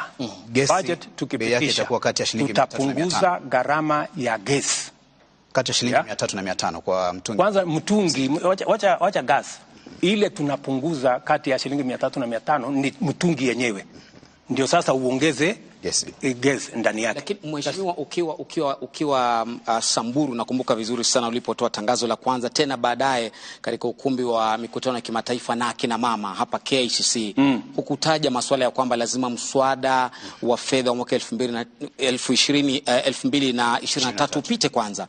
Ulitangaza tu waziwazi kwamba utapunguza na itakuwa ni hewala kwa kila Mkenya. Sasa mimi nataka nikuulize wewe, hii ni nchi ambayo inafuata sheria. Yeah? Si umesikia huyu bwana akiniuliza ni kwa sababu gani? We are a country governed by the rule of law. Nimekueleza kama tungepitisha hiyo mswada kutumia supplementary budget mwezi wa 6 ingewezekana. Lakini kwa sababu hatukupitisha, tutapitisha sasa katika budget yenyewe. Baada ya hapo hiyo gesi itapatikana. Kutokana na mabadiliko haya utaomba Wakenya radhi? Kwa nini? Ambao walikuwa wanategemea kwamba ikifika tarehe mosi wewe ndio uko na shida na mimi. Wakenya hawana shida. Okay, Mr. President, let's finish up on I'd like us to move to the next issue, Mr. President. Thank you very much. We've spent quite a bit of time on the first topic. Yes. Because, of course, it's the hot topic in the country. Let's go to another hot topic, Mr. President. And this is on the matter of security and religious matters. Lofty. Shukran sana. Mheshimiwa Rais, swali la kwanza kuhusiana na masuala ya usalama wa taifa ni kiazi moto na donda ndugu ambalo limechipuka katika eneo la Malindi kule Shakahola katika msitu ule wa Chakama. Kufikia sasa ama kufikia jana, tangazo lilotolewa ni kwamba iliripotiwa Wakenya 610 hivi hawajulikani waliko. Wakenya 201 na zaidi wamefariki, wengi wao wakiwa ni watoto. Na swala hili si geni ama halikuchipuka tu mwezi jana ambapo wanahabari walitangaza, lakini mhusika mkuu ambaye ni Paul Mackenzie alipoondoka Furunzi Malindi kuelekea Shakahola ulikuwa mwaka 2019. Mwaka 2020 Mheshimiwa Rais, mwaka 2021 serikali kimya, mwaka 2023 hadi wanahabari walipotangaza, na maafa ndio haya. Wewe kama amiri jeshi mkuu ambaye unakaa katika kamati ya usalama na kupewa kinachoendelea na ujasusi wote, huoni kama umewafeli Wakenya? Na Wakenya wamenituma nije nikuulize, kwa sababu ya idadi hii, basi unapaswa kuwaomba msamaha leo kabla kujibu swali lolote la Shakahola mbele ya wanahabari hawa. Unaweza kuomba msamaha wa Kenya kwa kupoteza nyoyo 200 na wengine 600 hawajulikani waliko? Pale kuna utepetevu katika upande wetu wa serikali, na inapaswa mimi niombe msamaha, kwa sababu Wakenya 210 tayari wamepatikana katika makaburi. Tuko na shirika la upelelezi, tuko na shirika la ujasusi, tuko na askari polisi, tuko na assistant chief, tuko na wazee wa nyumba 10, tuko na wale wote ambao wako kule. Hapo kumetokea makosa, na siwezi kusema ya kwamba kuna vile tunaweza kukwepa lawama. Tuko na makosa, na kwa sababu kuna makosa, ni vizuri tuwaombe Wakenya msamaha kwamba jambo hili lilitendeka tukiwa na serikali. Nikishasema hivyo, huyu bwana Mackenzie na wenzake alishajulikana kwamba kuna jambo lenye dosari anafanya. Ameshikwa akapelekwa kotini ikamwachilia. Ameshikwa tena akapelekwa kotini wamemwachilia. Hii safari sasa ameachiliwa, ndio amekuja sasa akaongoza haya maovu akitumia dini. ambaye nilisema leo, huyu bwana ni mhalifu kiwango ya gaidi, kwa sababu wale watu maisha ya watu amewaua kwa kutumia dini. Hatuwezi kuelewa ni vipi, lakini nimeambia taifa ya kwamba hii jambo, na ndio nimeweka jopo mara mbili. Jambo la kwanza nimeweka jopo ambayo tunaita Judicial Commission, ifuatilie uhalifu na ituambie ni nani zembea kazini ndio haya mambo yakatokea. Na huyu bwana washirika wake ni nani? Haya makaburi yaliendelea vipi? Hii mambo yote yalitendeka vipi? Hiyo ni ya kwanza. Ya pili, nimeweka pia task force ya watu ambao wengi wao ni watu wa dini, kwa sababu dini ni mahali ambapo tunapaheshimu sana. Sisi wengine wetu ni Wakristo, tunamwamini Mungu na tunaamini dini ni mahali ambapo watu wanakimbilia wakiwa na matatizo na mashaka. Lakini pale wahalifu na watu wenye nia mbaya na watu wa mauaji kama vile Makenzi na wenzake wanapotumia dini, ni vipi tutazuia jambo hili lisifanyike tena katika taifa letu la Kenya? So I am not taking it lightly. I am taking responsibility that as president, this should not have happened. And certainly, some people who are responsible for this failure on the part of government will have to give an account. Because it should not have happened when we have all the agencies. We have our intelligence, we have our CID, we have the chiefs and all the other people in the whole of that ecosystem. We should not have allowed this. This kind of thing should never have happened. But it has happened. We have to take responsibility. No. Yeah? And the promise that I am giving to the people of Kenya is that we will get to the bottom of this matter. Okay. And I am also giving them my commitment. I know there are people who are jittery about. They are saying we should not regulate the church. And that is correct. We should not regulate the church. No. The same way we should not regulate the media. No. Let us have an institution that self-regulates.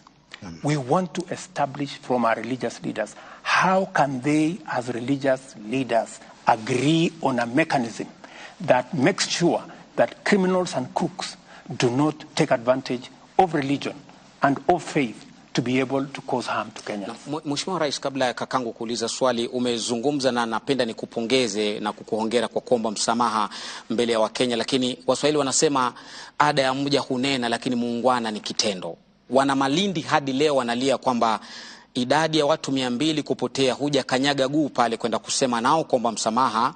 Kiongozi wa upinzani Raila Odinga alikwenda kule na akafungiwa kuingia, na wengi wakasema fadhali huyu ametukumbuka, rais hajafika. Huu ungwana wako uko wapi hapa, Mheshimiwa Rais? Hiyo ni siasa. Kwenda pale kwa kiongozi wa upinzani inasaidia nini? Yeye si mjazusi, yeye si askari, yeye si daktari, hajaenda kufanya ile kazi ya kutoa miili. Ameenda kufanya nini? Askari walisema pale kwa sasa ni crime scene. Yeah? Wale ambao wanatakikana pale kwa sasa ni wale watu ambao wanahitajika katika hiyo shughuli. Wale watu wataenda kufanya forensic work, wale madaktari, wale wapelelezi ndio wako pale. Wakishamaliza ile kazi, yeah, ndio tutapata nafasi, wakishamaliza ile kazi ambayo inaambatana na sehemu yao kama professionals wa hiyo field. Ndio sababu hata yule bwana aliambiwa, bwana, hapa kuna wenye wanakubaliwa kuja hapa kwa sasa. Lakini tumezoea kama Wakenya kila jambo siasa. Unajua sasa mimi nimekuja hapa. Kama huna ya kufanya pale, unaenda kufanya nini? You know? Kwa sasa mimi nimechukua nafasi yangu, nimetuma kila mtu. Waziri wangu ambaye ni wa usalama ako pale, every 2-3 days he's there. Lakini pia wote make sure pale mambo ya hayo yote yatakuwa yamemalizika, the place has been declared it's no longer a crime scene, I will go to Malindi. Okay. Na Mheshimiwa Rais, kutokana na uzito wa swala hili la maafa ya Shakahola ambayo kwa kiasi kikubwa sasa yamekuwa gumzo, uliyataja maafa haya sawa na ugaidi ama sawa na tukio la ugaidi. Hata kusema kwamba ni sawa na tukio la ugaidi, uliyasema kwamba huu ni ugaidi. Lakini kulingana na jinsi mnavyoendesha taratibu hizi za kuchunguza na mashtaka, hamuonekani kuyapatia uzito ambao unaendana na swala la ugaidi. Kwa nini? DPP amekuwa pale, DCI amekuwa pale, mkubwa waziri mwenyewe amekuwa pale. We have close to, I think, 150 different officers in Malindi. In fact, we transferred all the other officers from Malindi, the ones that were there before, so that we have a clear picture of what to do in that scene of crime. So we have taken it as seriously as it would get. I think my Minister for Interior has been there 5 or 6 times. I have told you he is there every 2 or 3 days. Doesn't that show, doesn't that tell you we take it seriously?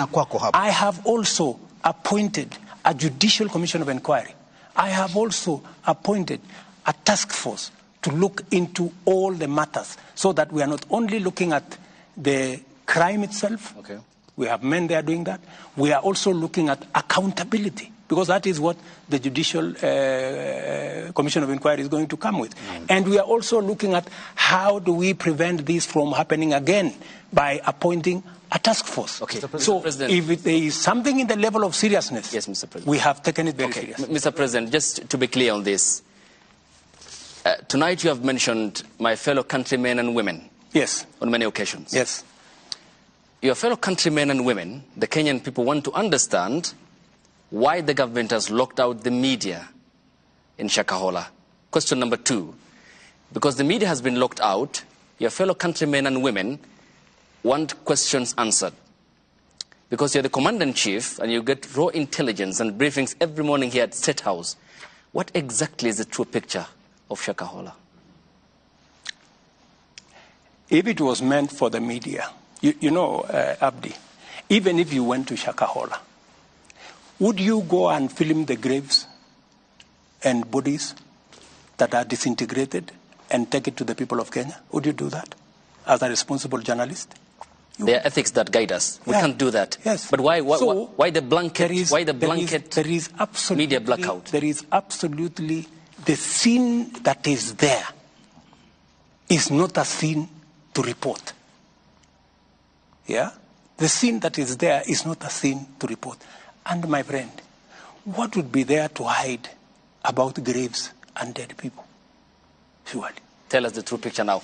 Because you get the intelligence, isn't it? I get the intelligence. And you label yourself as But do you know why there is intelligence? Yes. There is intelligence because there is a limit as to how far you can go with intelligence.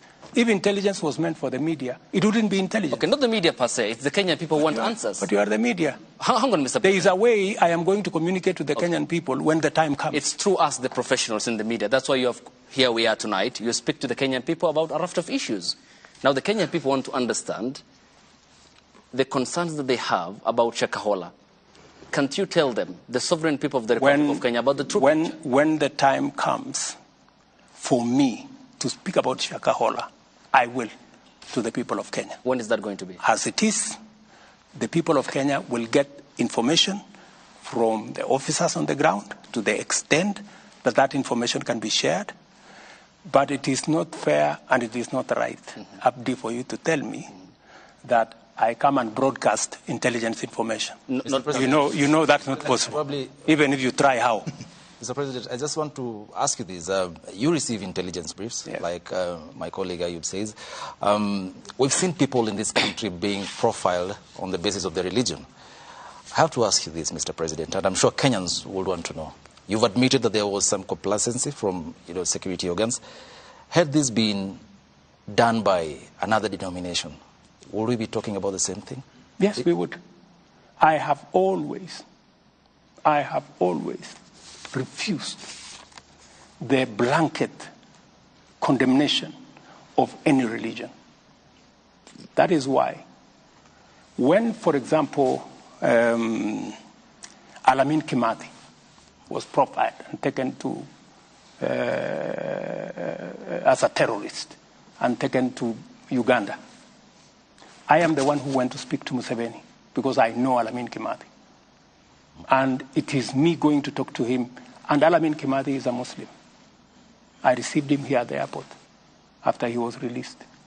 Because we must not allow, the same way I will not also agree that this incident is used against all the churches and all the religion. We must treat this, as I said today, as a terrorist, as a criminal, and he bears individual responsibility. But beyond that, because the name of religion has been used, that's why I have taken the extra step to ask religious leaders. We do not want another incident of this nature. So let us speak to ourselves. Let the church, let the religious bodies, let the Muslims sit down as religious leaders and come up with a self-regulation mechanism, the same way you guys in the media have a self-regulation mechanism, so that you avoid, because there are rogue journalists. True or not true? Yes, they are. They extort money, they do what, and they are reported to the Media Council, your organization, and their steps are taken, right? So we're asking that should be from where I sit, but I am waiting for their recommendation. If they tell me there is a different way of doing it, I will look at it. That's why. Rais, pengine uzungumze na Mkenya, manake hili ni swala ambalo tulishuhudia wakati ambapo watu walikuwa wakiokolewa pale. Kuna wale hata walikuwa wanakataa, wanasema ya kwamba wanataka kuniua, kumaanisha ya kwamba swala la dini na siasa ni mojawapo yale masuala ambayo yanafahamika kama emotive issues. Zungumza tu na Mkenya kuhusiana na umuhimu wa kuwa macho zaidi anapofuata hata dini fulani. Nataka niwaeleze ndugu zangu wa Kenya, tafadhali tuwe waangalifu. Kuna mafundisho ambayo yanaelekea mahali ambapo si pazuri. Ukisikia dini inaanza kusema usiende hospitali, usipeleke watoto wako shule, sijui dunia inaisha, sijui miezi 6, sijui miezi 2, ujue pale kuna kasoro. Ukisikia mtu anakuambia uza mali yako upeleke pesa kwake ndio upate sijui barabara gani ya kwenda sijui mahali gani, kuzimu sijui mbinguni, yeah? Lazima tuwe waangalifu, so that as the citizens of the Republic of Kenya, it is very, very important for us to know that radicalization of whatever nature, radicalization in terrorism, radicalization using religion, radicalization using politics is dangerous, because it leads people to make irrational decisions. And we must always be careful. Right. And that is why I have said, because this incident is serious, I would want to listen to religious leaders, religious professionals, to tell us, how do we make sure that Kenyans, innocent Kenyans, are not radicalized using pulpits or religious doctrine? Because what the likes of Mackenzie are doing is what Al-Shabaab are doing. One using the Bible, the other one using the Quran. And we must deal with that situation because it is a real situation. And we must deal with it. Mr. President, just as we wrap this up, you've admitted that, yes, there was complacency. 600 people missing. That's a huge number. Someone somewhere must have known. What degree of complacency are we talking about? And are we going to see heads rolling? Oh, yeah. Because, and that is why I have a judicial, because the Judicial Commission of Inquiry will put people to account. The chief will have to account. The intelligence officer will have to account. The CID officer will have to account. Or the whole chain has to account. So people will be held to account because this is not a simple matter. Thank you, sir. I want to take us back to, an issue that is of great public importance and interest, and this is with regards to the cost of living. Like you said, this is a hot issue, a hot potato issue. You have said, and you've been saying this recently, that before you took office, the cost of unga was at a certain price, beyond 200 bob. And since then, it has actually been coming down, and it's come down to the latest figure I heard you mention yesterday was about 170 shillings. Where is this 170 bob unga? And what specific interventions of your government are you crediting for that? What did we do? To sort out the cost of living issue, there are two things. Increase production. That's why we're working with the farmers to increase production. We're supporting farmers with fertilizer, seeds, and as I told you, 200,000 additional acres of land have been put into production. So that's number one. Number two, increase supply at the moment. That is why we have imported close to 250,000 tons of maize. We have imported about 75,000 tons of rice. We have imported, I don't know the numbers, maybe 40,000, because I even had to speak to the Prime Minister of Ethiopia because they had some beans. We have had to import about 100,000 tons of cooking oil. These are the interventions different from my former friends who went and gave money to millers and spent 8 billion shillings. To import all this maize, it is not going to cost us anything because we are just increasing the supply, cost for cost, right? As at the end of April, we on the short term, we will have to increase supply through importation. On the long term, we will increase supply using production. That is how to deal with the cost of living. And by the way, I spoke about it with clarity during the campaigns. I promised the people of Kenya we are going to reduce the cost of fertilizer. I have reduced it from 7,000 to 3,500. I'm on the current, not on the future, not on the now. I'm telling you now. On the 27th fertilizer at the moment. The Cabinet Secretary for Agriculture was meeting with the people that he had given license to import. And he was reading them the Riot Act. He said, as of now, I'm not even sure which of you has imported the maize and who hasn't. The figures from the Ministry of Agriculture as at the end of April was that 90,000 metric tons of maize had been imported. Not 250. Like you've said, it was 90,000 as at then. And in fact, the CS was telling the importers, I want you to come and give me a list of what you've imported. So it's clear that the Ministry of Agriculture is not aware of how much has let me give or is not in control of how much is coming. Let me give you the numbers.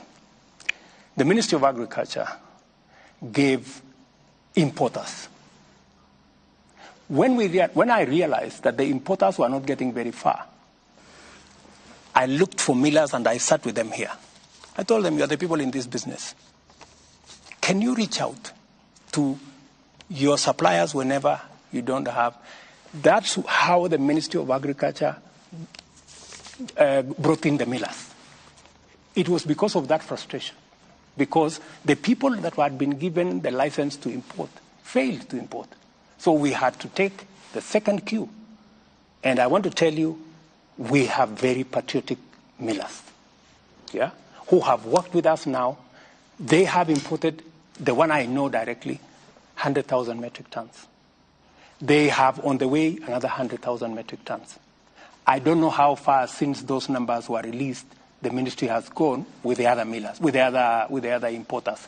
So we had to use a double-pronged approach because when you find that one is not working, you have to think. How much more do you need to do to bring the price below 150 to 100? That you can in only the short achieve. term? No, there is no short term. You cannot do it on short term. You know, you have to be realistic.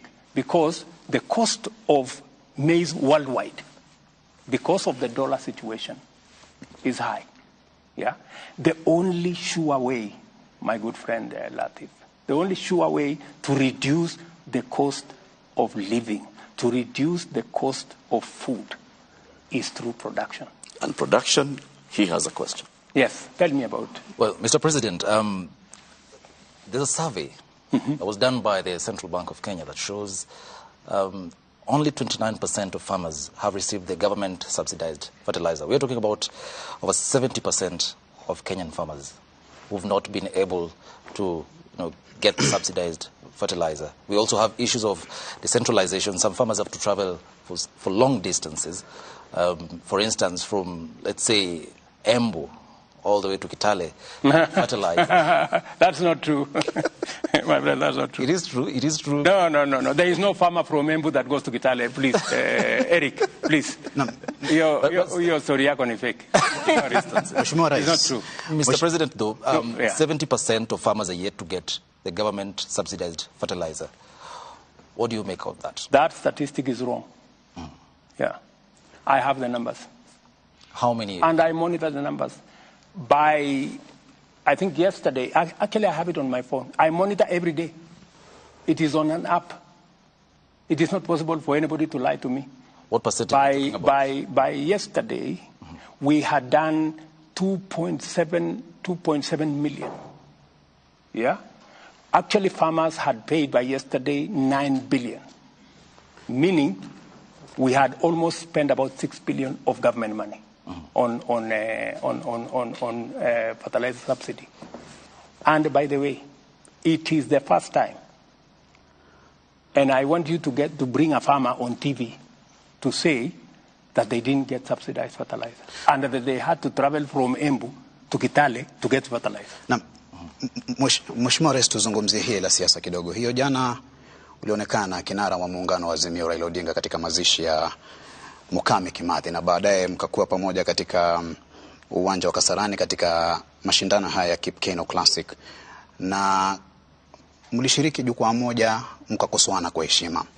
Lakini wanasiasa wa pande zote mbili, serikali Kenya Kwanza na upande wa muungano wa Azimio, wanapokuwa katika majukwaa na wafuasi wao wanadhihirisha cheche, na baadhi ya wafuasi wanachukulia hili kama swala la uadui.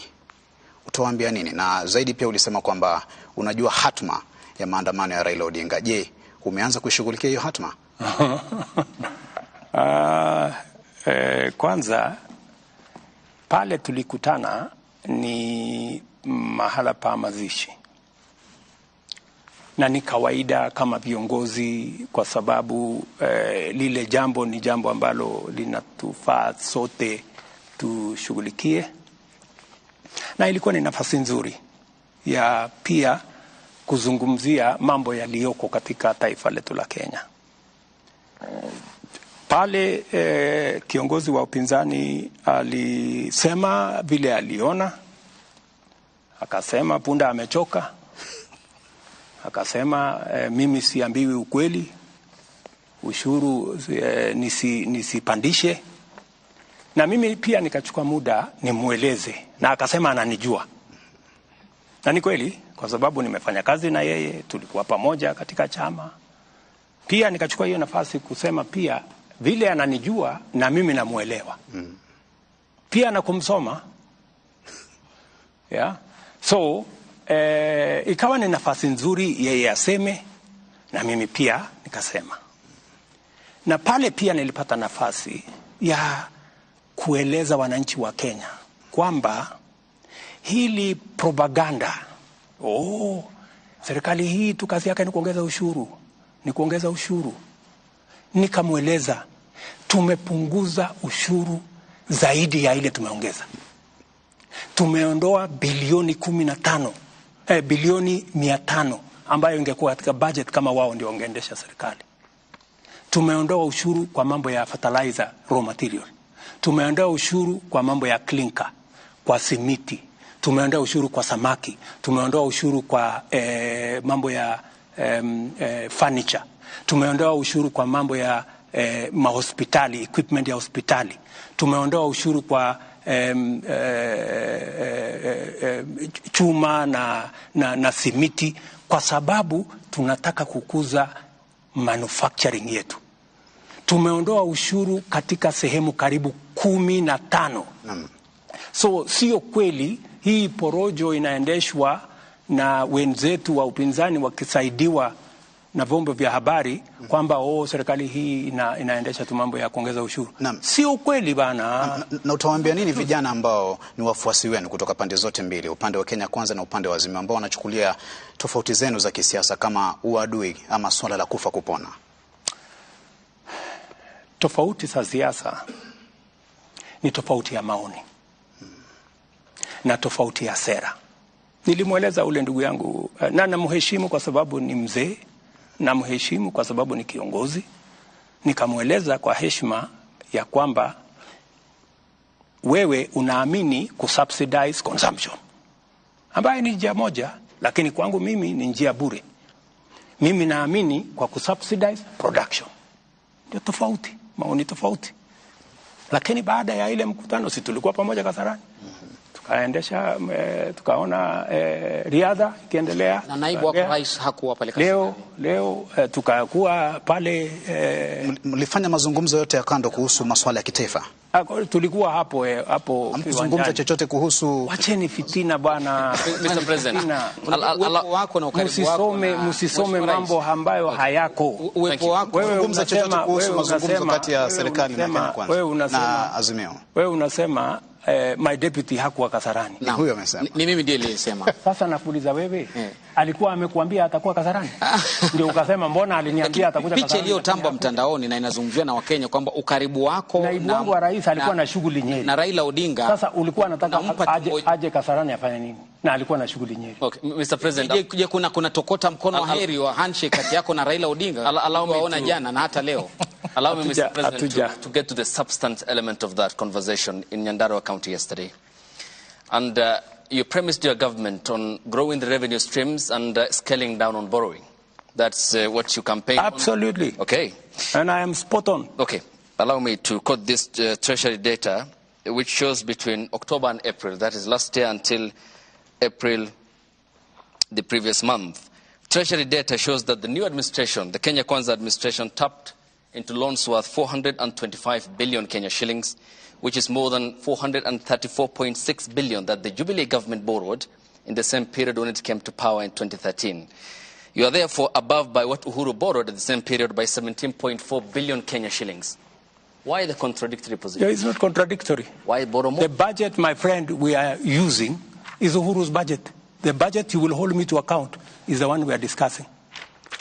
You know, when you have a budget in place, even if you came into office today, unless you go to Parliament to change the way the budget is funded, you can't. They had budgeted to borrow in that budget. They had budgeted to borrow 1.1 trillion. I came using the supplementary budget. I cut it down by 300 billion, right?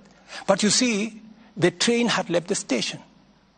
So the borrowing was more because in the budget that was read and passed by Parliament, it was meant to be more.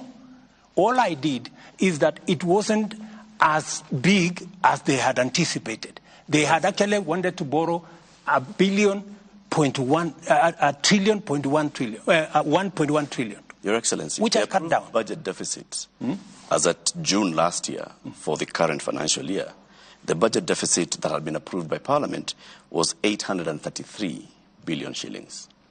Of course, the Uhuru administration was there. That was a false number, because when we came into office, we found that they had not factored about 130 billion of pending bills. They had not factored almost 90 billion that was meant to be given to counties. They were hiding figures. And that is why I want to run a transparent government. I want to run a government that is accountable. I want my minister and my administration to be asked questions. And that is why I believe in accountability, and I want an opposition that will hold the government to account. And that is why I am against the handshake. Because in a handshake situation, there is no accountability. What then That will you is tell how people? a government can hide borrowing the way it was hidden in the last budget. What then will you tell the people? If I look at just the figures of the deficits and how much it keeps fluctuating, at the beginning of a financial year, there is what the National Treasury takes to Parliament, and it's approved as a budget and a deficit. And if I look throughout the year, it always gets adjusted halfway through or midway through the year. 2014-2015, the approved deficit was 417 billion shillings. By the end of the financial year, it had risen to 533 billion shillings, a jump of 28%. If I just go into another one, 2018-2019, the approved deficit was 608 billion shillings. It jumped to 734, 21% jump in deficit. This time, you're going to Parliament seeking a deficit of 664 billion shillings and saying, I want to borrow and stay within this. Are you telling the people of Kenya that the Kenya Kwanza administration in the first year will not go back to Parliament and seek to borrow more than 664 billion? Let me first explain why when government says we are going to have this deficit, sometimes they have to borrow more because what they had anticipated to collect, they could not collect. Correct. That's why collection is very important, number one. Number two, sometimes the measures they want to use to raise the revenue, sometimes they don't pass in Parliament. So if a certain measure that was supposed to raise 20 billion does not pass, then you have 20 billion short. Then you have to borrow to cover that 20 billion. So that's why sometimes it has to change. I want to tell you, I will do my very best, by God's grace.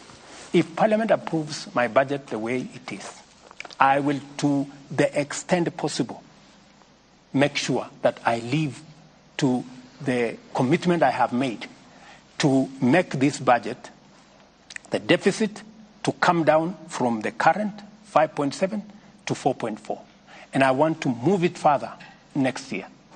I have said we are better off, building our own resources, using our own taxes. And I have told the people of Kenya, let us be honest to ourselves. We are not overtaxing ourselves. Our taxes are 16% of GDP. Our peers, South Africa, Tunisia, Morocco, and the others, they are at 22, 25, 28% of GDP.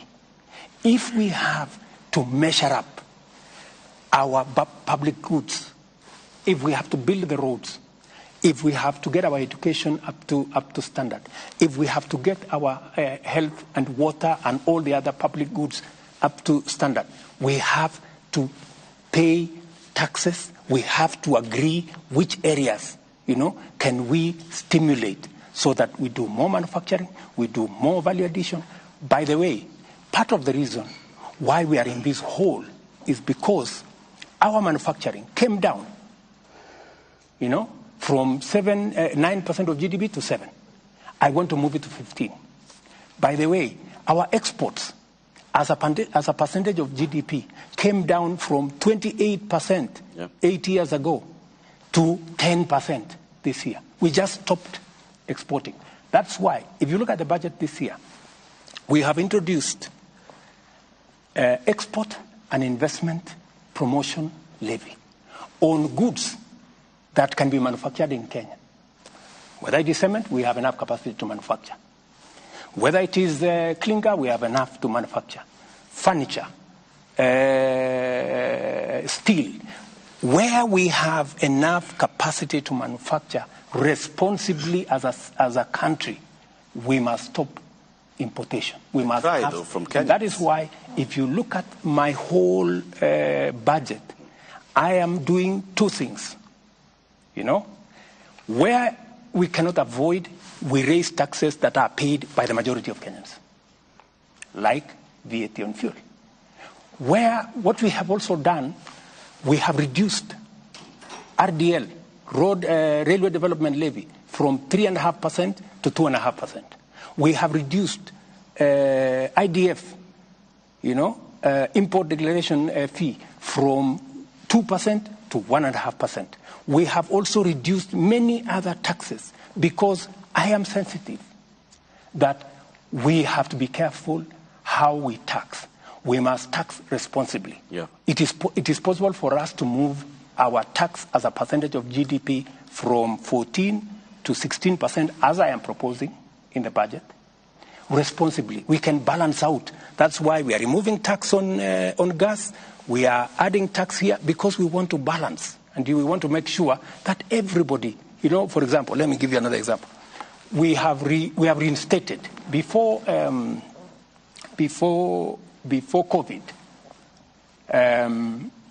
turnover tax was 3%. During COVID, it was taken to 1%. We have reinstated it because COVID is behind us. Because we want also the people in the micro and small enterprise space to pay a little bit of tax. This tax cannot be paid for by a few people. We want to spread it. The same thing, we have also enhanced what we call advance tax. The tax you pay for your car, for my car, for all these vehicles we are driving, from 3,000, which was put in 2010, now 12 years later, my friend Latif, we have increased the number of roads. We have increased our bill on roads. We've increased it from 3,000 to 5,000 per year. So these are measures, and so we want everybody to carry a bit of the tax. But we have reduced tax on pharmaceutical manufacture. We have reduced tax on manufacture of building products, building materials, so that we can also grow our Mr. local. President, the main concern also accompanying all this is a concern from Kenyans from what they see the government doing, which is what Lofty had asked earlier, the government appearing to spend excessively. How do you back on the excesses of the government? Your own economic advisor, David Day, has said it publicly. He's gotten into government and he's seeing there's excessive.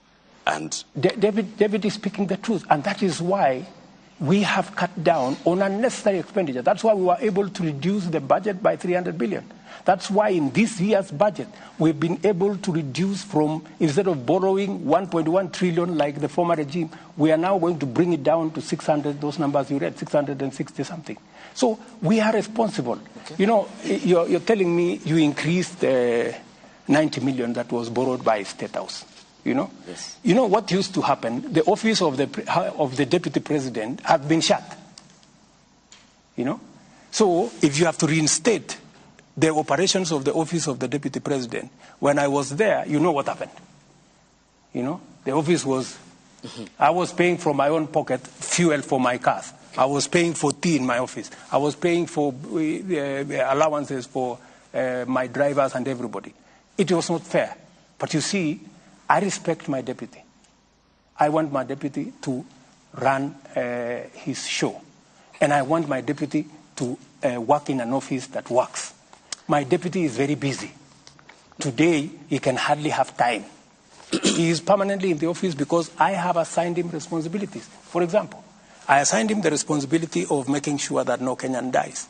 He was sitting on it with development partners, with other Kenyans, and no Kenyan died because of kukosa chakula. Because when you get people to help you work becomes easier and work becomes better. Mheshimiwa Rais, swali hili la nyongeza ya milioni 93 katika Ikulu mimi nimeliuliza, na linafungamana na matumizi haswa ya ugatuzi. Na Wakenya wamejiuliza, haswa Wakenya wa matabaka ya chini, pia viongozi haswa maseneta katika mrengo wa upinzani, kwamba je, Rais, wewe ni adui wa ugatuzi ama unaunga mkono ugatuzi, ikitegemewa kwamba ni maseneta wako ambao waliangusha pendekezo hili la tume ya mgao wa ushuru CRA kuongeza mgao hadi bilioni 4.7 wakapitisha 407. Na katika hali hiyo, je, unaona wewe unaunga mkono ugatuzi? Manake katika Ikulu unaweza ongeza milioni 93 tu katika kipindi cha wiki moja ikipitishwa, lakini fedha kwenda katika kaunti hakuna, mpaka zinapunguzwa. Unaunga mkono ugatuzi ama ni adui wa ugatuzi? Mimi ni rafiki mkubwa sana wa ugatuzi. Basi mbona na waulize magavana wetu. Wananielewa vizuri sana. Na nataka nikueleze, Nilizungumza na magavana wetu, nikawaambia, my friends, siwezi nikaenda nikakopa tukuje tugawane.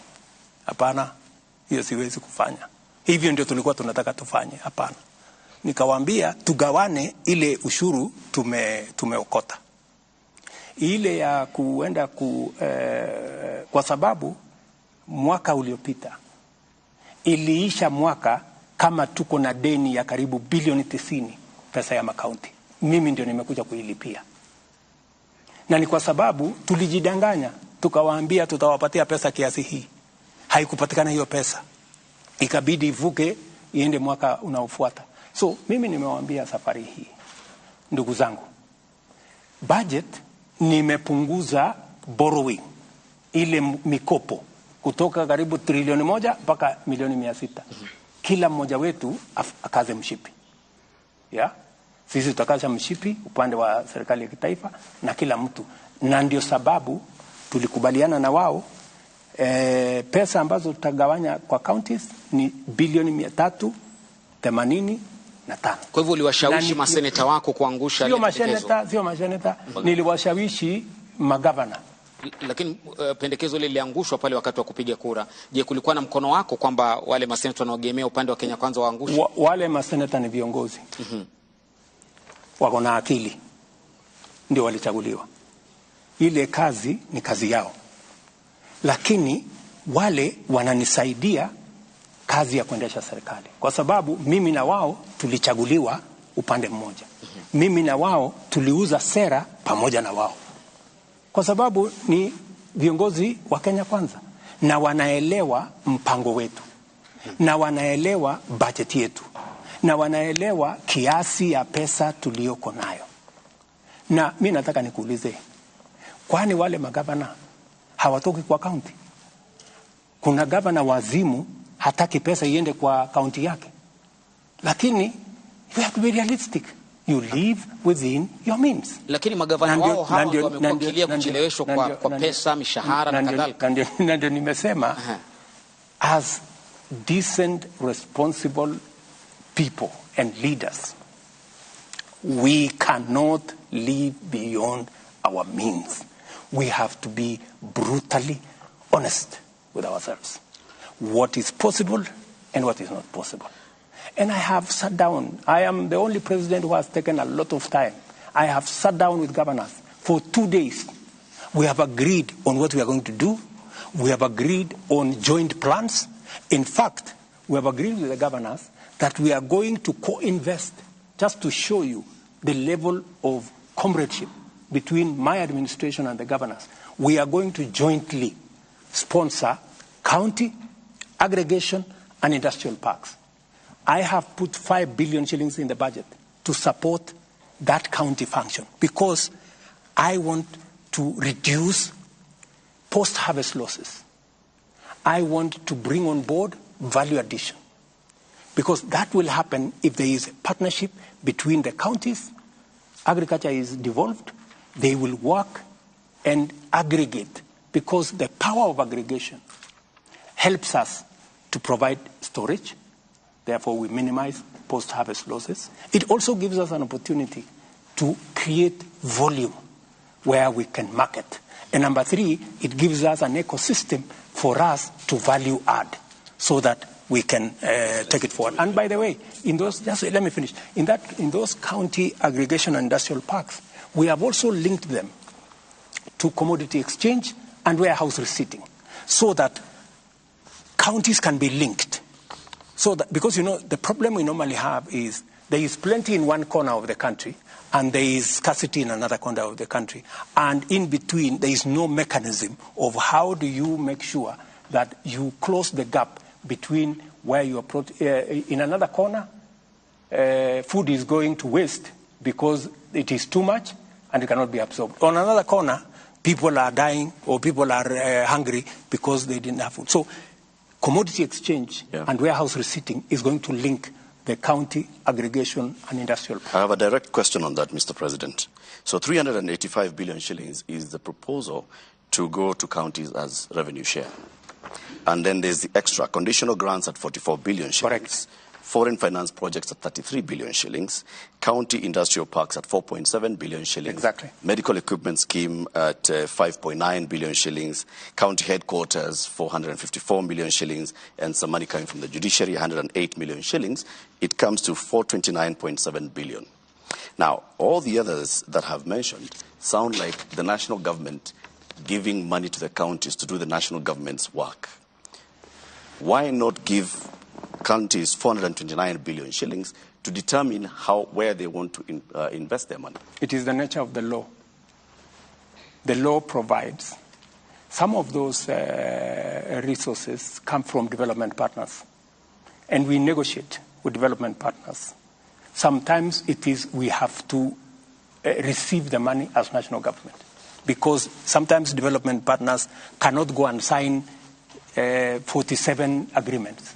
They prefer to sign one agreement with the national government on the understanding that this money will be passed to the counties. So it is just an accounting government procedure that dictates that some of the time we do that. Some of the grants, is exactly what I was telling you. Yep. We are providing 5 billion shillings. 4.7 billion, the one you have read, will go to the county. In fact, that's a county function. It's not a national government function. Exactly. I am supporting the counties to do what they are supposed to do. But I am telling them, I am not giving you extra money.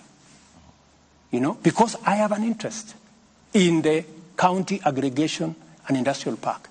Because I want to make sure, because sometimes you send the money to a particular county and they go and decide to do something else. They go pay salary, they go for a trip to where, so that we don't want. They are accountable. They are accountable. They Precisely. have their own means of accountability. Precisely. You should not be determining what they do with the money. Send the money to them.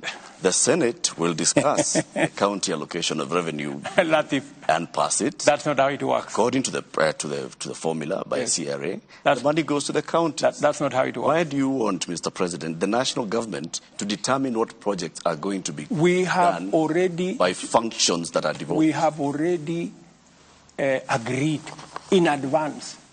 We have already agreed. And by the way, I was here with the chair, Anu Waiguru, and her deputy, the governor of Wajir. Day before yesterday, I think, I was here with them. And they came for us to agree what is the procurement model of that particular exercise. And I told them the county will procure. Let the county, every county should procure the county aggregation, how it is going to be built. All we have agreed with them. The same way we agreed on the design of all our TVET institutions. We have agreed on one design for the county aggregation. For what purpose? Number one, for standardization.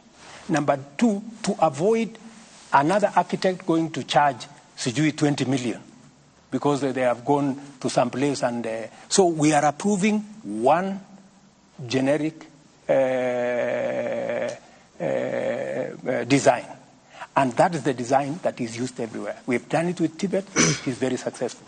Number three, we have also agreed for purposes of accountability how much it's going to cost. We have done a BQ so that somebody does not go and sit somewhere in Kisumu or in Eldoret or in somewhere and say, this thing has cost 600, 700 million. We know the cost. So we have agreed ahead of time. This is going to be the cost. You procure. This is the BQ. This is the design. There is no other cost. Okay. Mheshimiwa Rais, tukisalia kwenye hili swala la ugatuzi na utendakazi wake, sekta ya afya imekuwa ikikumbwa na changamoto mbalimbali na wengi wanauliza, je, sekta ya afya kweli iko salama mikononi mwa serikali za kaunti? Mimi ninaamini kabisa katika uwezo wa makaunti kusimamia sekta ya afya. Kuna watu wengi wako na msukumo kwamba sekta ya afya irudishwe kwenye national government. Mimi siamini kabisa, kwa sababu mimi nimeona tofauti mkubwa tangu mambo ya afya iwe devolved. Madaktari wameajiriwa, wauguzi, nurses, clinical officers, equipment, ujenzi. So mimi ninaamini kabisa ya kwamba sekta hiyo ya afya imekuwa bora katika mikono ya county governments. Pale kidogo tuko na matatizo, kwa sababu lazima tuseme ni kwamba tuko na matatizo kidogo na wauguzi wenyewe, madaktari na wale manases, na tumekubaliana vile hilo jambo tutalitatua. Na nurses and doctors, they have some legitimate concern. Not actually some, they have legitimate concerns. Ya mambo ya promotion, mambo ya training, na pia counties wako na legitimate reasons.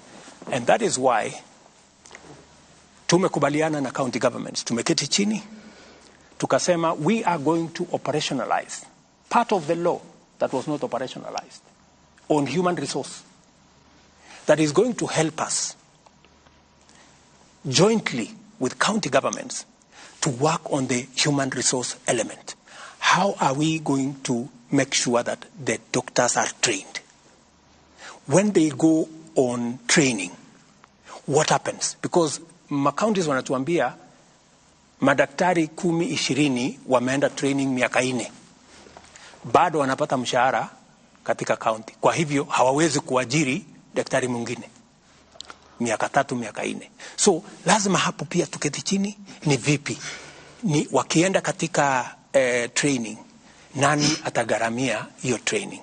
Tuko tayari kama national government kujadiliana, tutafanya mgao hapo katikati, tutakubaliana ni vipi, na mimi niko na imani ya kwamba tutakubaliana, kwa sababu we have an interest in doctors being trained.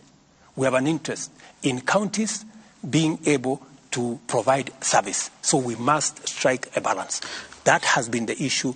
But to tell you, my dear sister, I am very, I have full confidence, let me say, in the ability of counties to discharge the responsibility of health. Na Mheshimiwa Rais, kuna sekta hii muhimu ambayo pia inataka tuiangazie katika mazungumzo. Just one minute, tafadhali. Sawa sawa. Pia, just to show you how well we are working with the counties, because I believe that reasonable people can arrive at a consensus. We have also agreed with the counties that we are going to have a new paradigm in the delivery of health, that we are going to reduce on curative, we are going to enhance on promotive, and on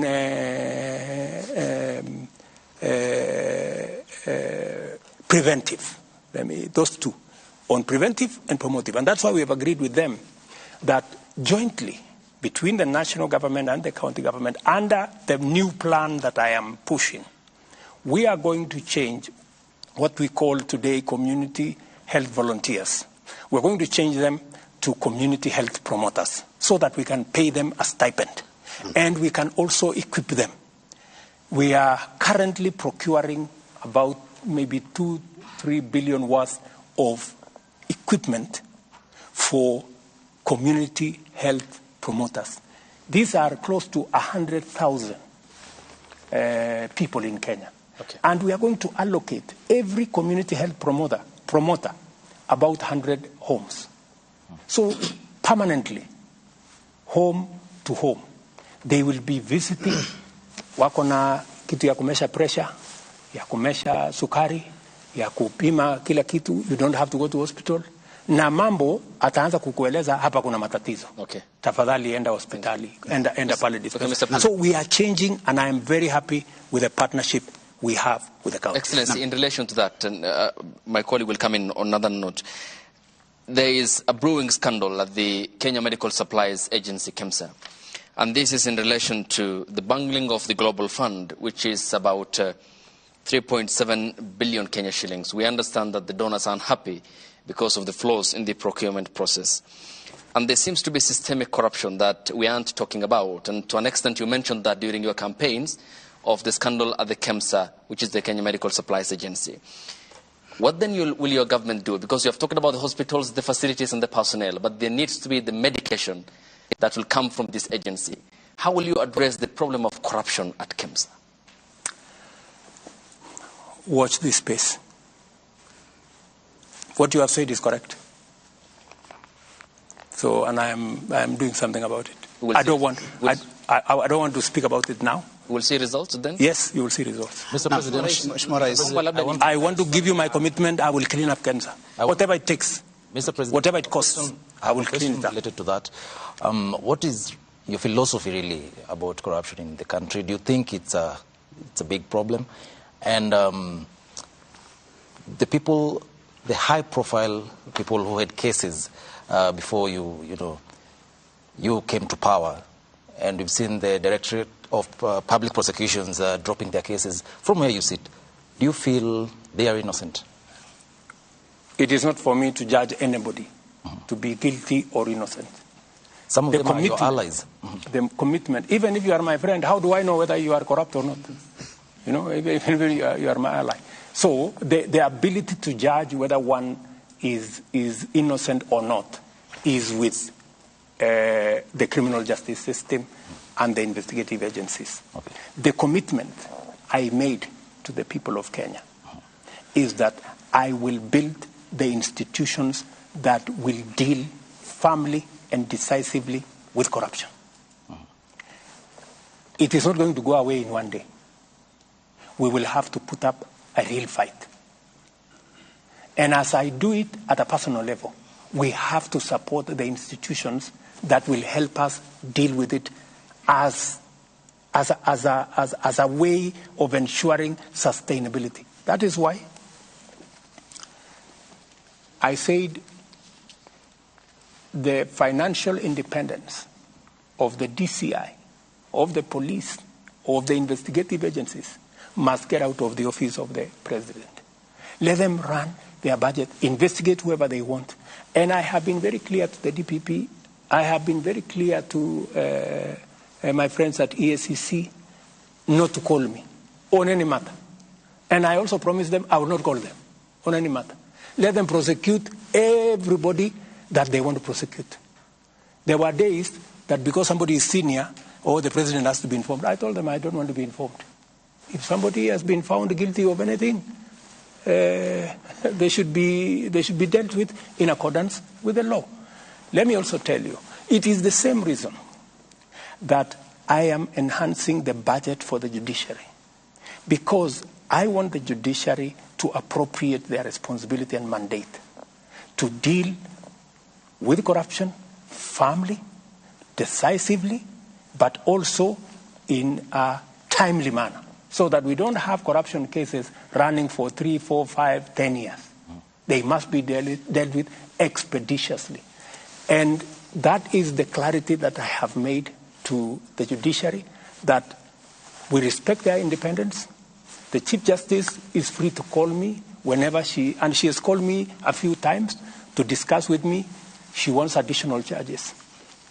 I pushed to Parliament that let us have an additional 70 charges. Parliament went and reduced it to, I think, 50, which is okay. It's a good start, you know, because I think we need more men and women in the judiciary to adjudicate on all cases, including corruption cases. She came to me about the budget. We came and discussed with her the areas they wanted in the budget. They wanted a few, they wanted this small claims court. We provided the funding for it. The first ones in Nairobi. We gave them the resources to make sure that they begin the small claims court and another hustler court. It's a smaller court. I don't know whether I'm saying the right one, but that one. She said she wants to do bottom up. Small claims court. Yeah, so we provided the resources for it. She came back to me and told me she wants to complete, I think they have about 20 different buildings in different places for courts around the country. That's why I have put money, because that's why I have given them an extra 4 billion shillings, because it is my commitment that we should build the capacity of the judiciary to be able to handle cases. We should build the capacity of the DCI. We should build the capacity of the EACC so that they can do their job.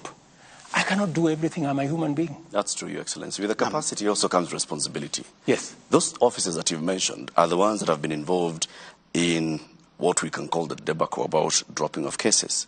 The DPP goes to court and says, I was expecting the DCI to give me more information. The DCI has not given me more information, so I have nothing to take this case forward. The Controller of Budget went to Parliament, and she actually also spoke about what happened with regards to the Telecom Kenya payment. Now, these are officers who they're independent constitutionally, but they have sworn an oath of office on how to do their job. Do you think they ought to take responsibility for these actions, for taking somebody to court over 8 years, no prosecution proceeds, and then a case is dropped on account of, I do not have evidence? They are the best placed to answer those questions. And they should answer those questions.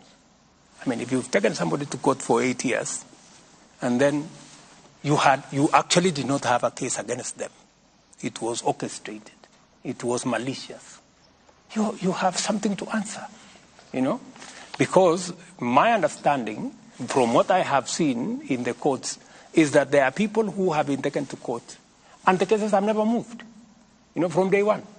The cases have never made even a step. And it is the reason why I asked Kinoti to resign and leave. Because he was involved in the exercise of politicizing the criminal justice system. Is that sufficient? Which is unacceptable to me. Which is unacceptable to me. So, and you can ask Mr. Amin. You can ask the new IG. He rarely receives a call from me on anything. Because I want them to do their job. My friend, I have a job to do here. I wake up early, I sleep late. I don't have time to go and do the job of a policeman. Mheshimiwa Rais, I don't have to go and do the job of a judge. Let them also do it. Naomba nilete swali lake karibu na wewe. Wakati wa maandamano ya Azimio wiki ya pili, wiki ya kwanza haswa, kuna wajumbe 5 wa Azimio ambao walikamatwa, akiwemo seneta wa Kilifi Stewart Madzayo, mbunge wa Malindi Amina Munyazi, mbunge wa Kilifi Kusini Ken Chonga, Opiyo Andai na wengineo. Na baada ya wiki moja mlipokutana na kiongozi wa upinzani Raila Odinga na kutoa tangazo kwamba maandamano sasa yatakwisha na mtaunda jopo la upatanishi, siku iliyofuata ilitangazwa kwamba wale mabwana wameachiliwa na hana makosa yoyote.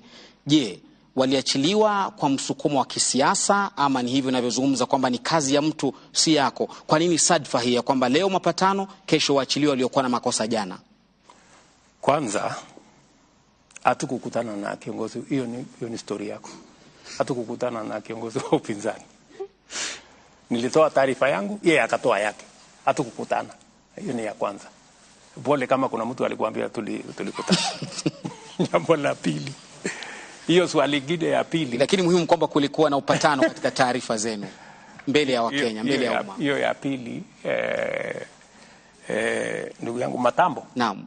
Matambo. Ya pili ni kwamba kuna mtu anaitwa DPP. Ofisi yake ni independent kutoka kwangu.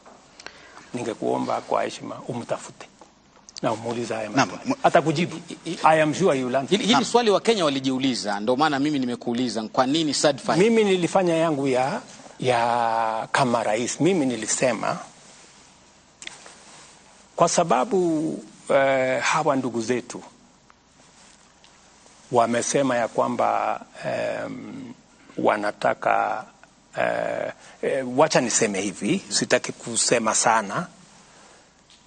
Nilipata habari kutoka mmoja wa watu wa Azimio, wakaniambia, tafadhali bwana rais, wewe ndio the big brother, hata ingawaje kwa umri wewe ni mdogo kwa kiongozi wa upinzani, wewe uwe wa kwanza kusema ya kwamba huko tayari kutafuta njia ya mazungumzo.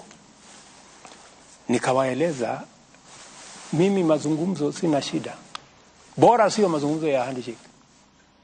Kama ni mazungumzo ya kule bunge, watu waende waongee. Hii maneno mnasema 7, sijui maneno mnasema sijui Nikawaambia hii IBC tuko tayari. Mimi sina mtu pale ambaye nimemweka kwa sababu yeyote. Kama tutakubaliana ya kwamba Public Service Commission haifai kutoa mtu, ama political parties haifai kutoa mtu, tubadilishe sheria. Museme mnataka nani atoe huyo mtu mwenye atakuwa katika hiyo panel. Me, I have no problem. I have no interest. I did not select even one person. The list was brought to me. Mimi nikakuja tu nikatia sahihi, nikasema LSK walilete mtu wao, interreligious walilete mtu wao, political parties walilete watu wao, Parliamentary Service Commission walilete watu wao, public service mimi hakuna mtu ambaye anasema anachaguliwa na rais kwa hiyo jopo. So mimi nikawaambia sheria ndio inasema, mkibadilisha sheria mtafute mbinu mpya mniletee, mimi nitakubali. Yes. Bwana Rais, Mheshimiwa Rais, napenda kurudisha kwa kimombo just a minute before my colleague goes ahead with that question. In relation to that, to what Lofty has asked about, the demonstrations and that period before you had an agreement with the former PM, Article 37 of the Constitution talks about the right to picket. Your Interior CS, Professor Kithure Kindiki, indicated that you're considering to make some changes to that law. Don't you think, from where you sit, that is going to take us back to the dark days? I don't think you can take away the right of any citizen to picket. It's not possible. Yeah?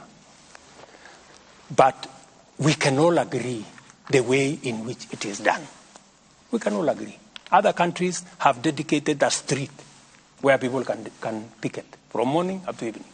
You go, I was in Brussels.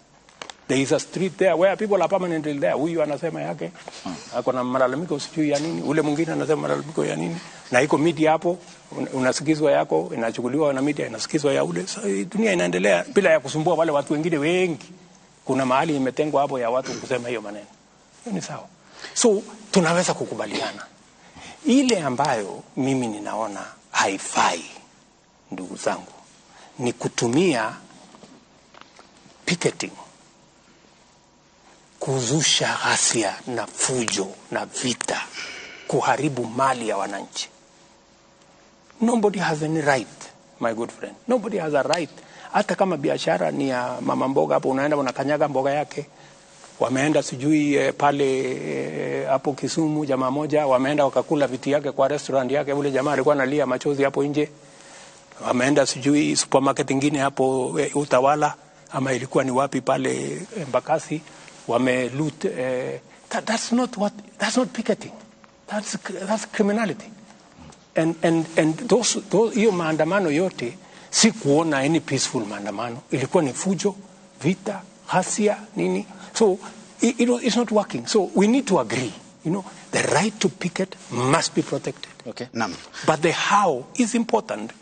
Mheshimiwa Rais, vijana, mashabiki wa spoti na vile vile wachezaji wanasema tusiwasahau katika mazungumzo ya siku ya leo. Michezo inaleta jamii pamoja. Hili umekuwa katika derby ya mashemeji, na jana ulikuwa katika mashindano ya Kipkeno Classic uwanjani Kasarani. Serikali yako inafanya nini kuhusu kuinua talanta na vile vile ujenzi wa viwanja? Kesho kwa mfano nitapokea habari ya ile commitment nilifanya kwa watu wa Kenya ya kwamba nitaweka umuhimu katika mambo ya michezo katika taifa letu la Kenya. Nilisema tutajaribu kuhost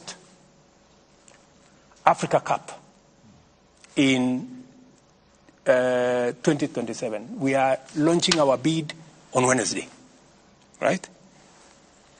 I was part of the people who came up with the sports fund because we wanted to reward, we wanted to create, because we have talent in Kenya. We have arts, we have the creatives, we have the sports talent in Kenya. We wanted to find a mechanism of promoting. That is why mimi nimelaumiwa sana. Wewe ulisema nini? Stadium. Wewe ulisema stadium. Sasa mtaniuliza mambo ya stadium na nitawajibu. because I am now in charge. Tupe jibu. Na niko na mpango, nimemwambia Babu na Mwamba atengeneze master plan. You will see a big difference. Okay. Yeah? And already we are doing something about our stadia, right? So we are going to invest in the infrastructure. We are also going to invest in the training. We are also going to invest in the positive profiling of sports. When I came into office, the first thing I did, I told Babu na Mwamba, enda mpaka utafute watu wa FIFA mahali waliko. We cannot continue to have our country banned by FIFA. And within 4 months, ban yenye ilikuwa hapa for 2 years, we removed it. Today, we have come back. I also told Babu na Mwamba, we were almost being banned, mambo ya athletics, kwa sababu ya mambo ya doping. We have invested $5 million, almost 600 million shillings, to make sure that we have the ecosystem to test our athletes. I think they do it now almost every week. Okay. To make sure that doping is not part of our sports. So I am very clear on where I want to take sports. In fact, you heard me announce that we are going to have a bottom-up tournament from the world. Okay. Yenye tutafanya finals tarehe 12 December, because we want to grow sports. I have also said, Abdi, that how do we positively profile, kwa sababu watu walikuwa wametoroka hata kwenda kiwanjani. Yeah? So I am now going to work with KBC. I am going to talk to CA. I am going to talk to various sponsors so that we bring back the televising of all our sports, of our tournaments, of our league, and provide additional resources so that we create the unity, as my good brother here has said. All right. Sports brings us together. Okay, thank you, Mr. President. And allow me to take you back to the event in Nyandarua County yesterday. You were deputy. We were talking about taxes. Okay, of course we did. Yes. And not about taxes in relation to that. Okay. Because it's still about running of a government. Yes. Your deputy is on record in equating Kenya to a shareholding company. Yesterday he talked about state appointments. And he talked about it while you were there. I don't want to quote him verbatim.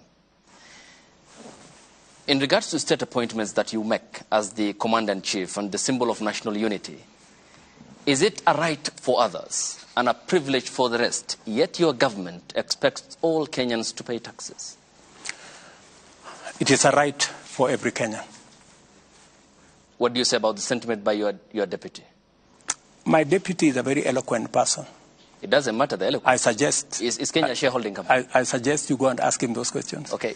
He's a very capable Kenyan. All right. It's a straightforward question. And I am sure he will not shy away. Okay. He knows how to handle those questions. And but I can give you my commitment. Mr. President, let me just pause. You will proceed. I'll give you the time. You'll answer me. Okay. Allow me to ask you the question. Okay, Abdi. The presidency is a symbol of national unity. Correct. You all represent us, isn't it? Absolutely. What's your view? Is Kenya a shareholding company, or as the Constitution establishes, a secular state where we are all equal before the law? All Kenyans are equal before the law. When it comes to political appointments, right? Everywhere in the world, there are certain considerations you make. There are people who support you, and they have legitimate expectation. That's why they support you. So, when you're making those appointments, you have to consider national balance. You have also to consider your support base. It happens everywhere. Let me tell you, some people take it to the extreme.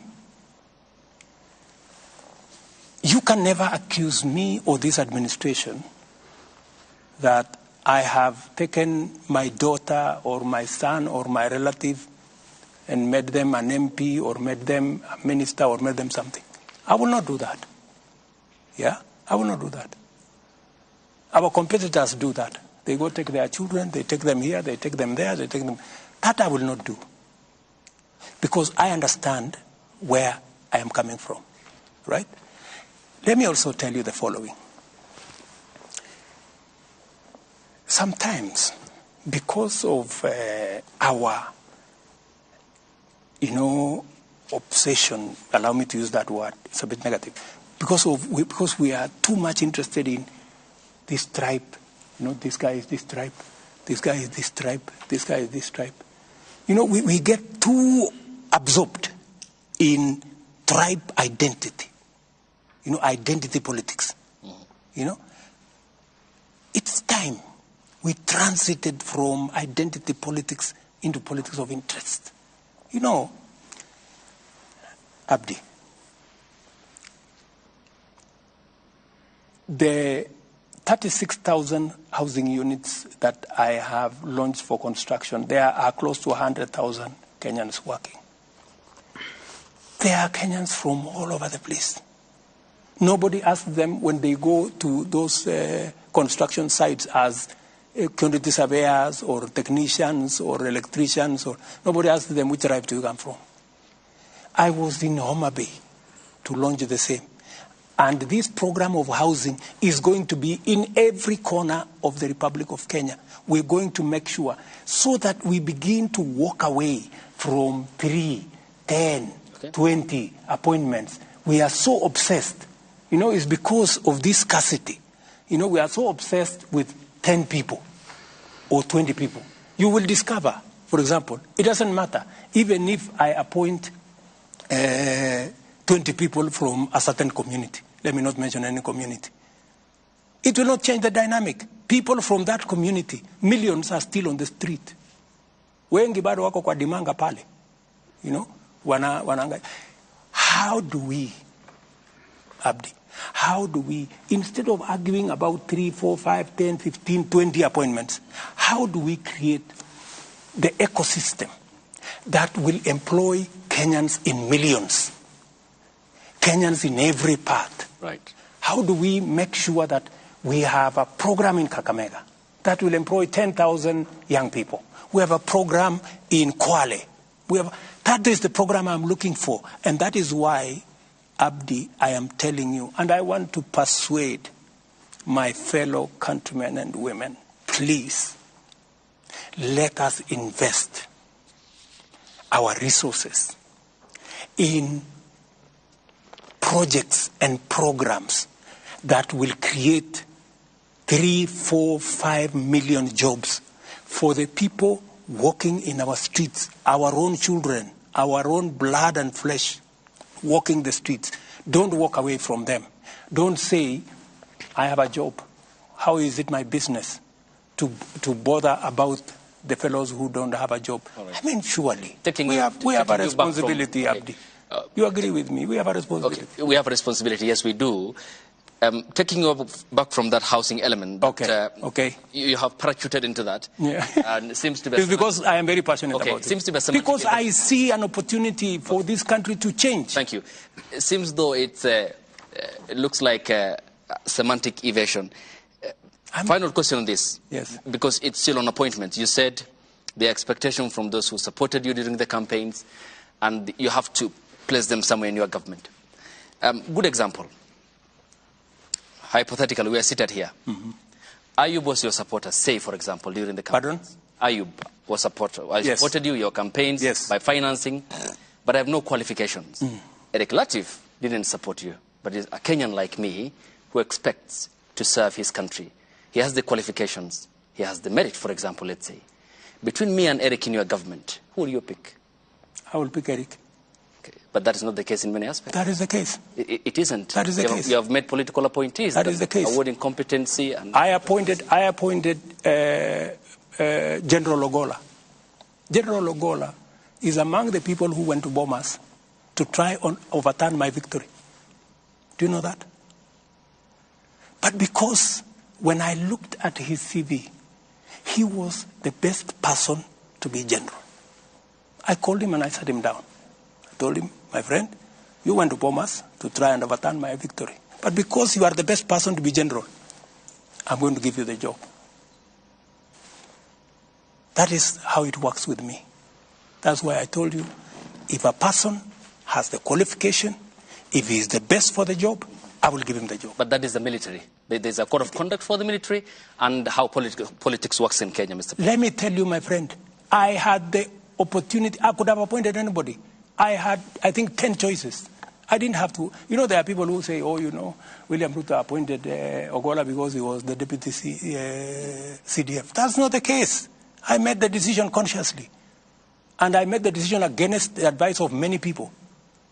Many people told me, you should not give this, you should not reward this kind of behavior. Okay. But, you know, I also must be sensitive. What exercised my mind? This gentleman has a good track record. And in fact, when I spoke to him, and it's not something that I should be talking about, but because you have asked a good question. What exercised my mind is, this gentleman, yes, he may have made a mistake. Maybe because the commander-in-chief that time told him what to do. Maybe he... And when I talked to him, he told me, I have no defense. He told me, I have no defense. You do with me whatever you want. I cannot defend. It was wrong. What I did was wrong. Yeah? I am also conscious. My good friend Ayub. I'm also conscious that since independence, there is nobody from Nyanza who has ever been CDF. And it also played in my mind that I don't want a situation where a whole community think they cannot occupy a certain office. So many things that are part of my system overweighed the mistake he had done. Okay. You know? So I want to tell you that I make very sensitive appointments. I make very deliberate appointments. Many of the appointments, of course, that do not have to directly require my signature. Many of these managing directors, I don't know who, they are interviews all over the place. Okay. You know, so, and when a panel decides, for example, I was brought a panel that interviewed the CEO of museum. And just by coincidence, you know, the person who became number one was my classmate. And I never even asked anybody to assist her. So when it came to me, I told my friend, you know, if she's the best, she was a lady. Okay, so it's safe to assume that according to the President of Kenya, Kenya is a country where all Kenyans are equal before the law. But interestingly, according to his deputy president, it's a shareholding company in which political appointees ought to be the priority for the government. I think you should not take the sentiments of my deputy out of context. What was the context? I think it is fair if you can arrange an interview with him so that you can contextualize, you know, because now we are discussing him, me and you, and he's not here. Not him per se, Mr. President. Because that's what it is. Okay, not him per se, Mr. President. We are discussing what he said. He's not the subject here, but okay, let me put it this way. Let me paraphrase the question. What's your interpretation of what a shareholding company means? What do you understand by it? I think, from where I sit, I think what Rigathi Gachagua is just trying to say is that while it is true that first we must serve all Kenyans equally, we must, to the extent possible, spread appointments across the country. And that's what I have tried as much as possible to do. If you look at my PSS, I think I got PSS from 41 counties. If you look at the CASs, I got CASs, I think, from 45 counties. Every county has a CAS in my administration, even the ones who voted for my opponent. I put them. If it was the philosophy of my deputy, they wouldn't be shareholders. And therefore they wouldn't qualify. But you know, there is an extent to which you must nationalize, you know. Many people thought, for example, the Hustler Fund. Many people thought, oh, this is just going to be for the people who voted for Kenya Kwanza. It is not. Look at the distribution of the Hustler Fund. Every county in the Republic of Kenya, equally. You don't have to know nobody. You don't have to know your MP. You don't have to speak to nobody. It is your phone and Hustler Fund. You have your money, you move on. So that is, and precisely, my good brother Ayub, precisely what I was saying. Instead of arguing about 20 appointments, 15, I don't know, this community, that community, why don't we bake a bigger cake? Why don't we create 1 million, 2 million jobs so that everybody has a piece of the pie? And that is what I am asking my good people, the people of Kenya, to help me, invest in these programs. Let us pay our taxes. Let us contribute to the housing fund. Let us, those of us who have a job, let us not hold those who are without a job in contempt. They have not committed any crime. They are not lesser human beings. It is just that they don't have the opportunity me and you have. Let us do something about them also feeling part. Mheshimiwa, kabla mwelekezi wetu ama kiongozi wetu kumalizia, naomba tukate mzizi wa fitina kwa swali lake Ayub.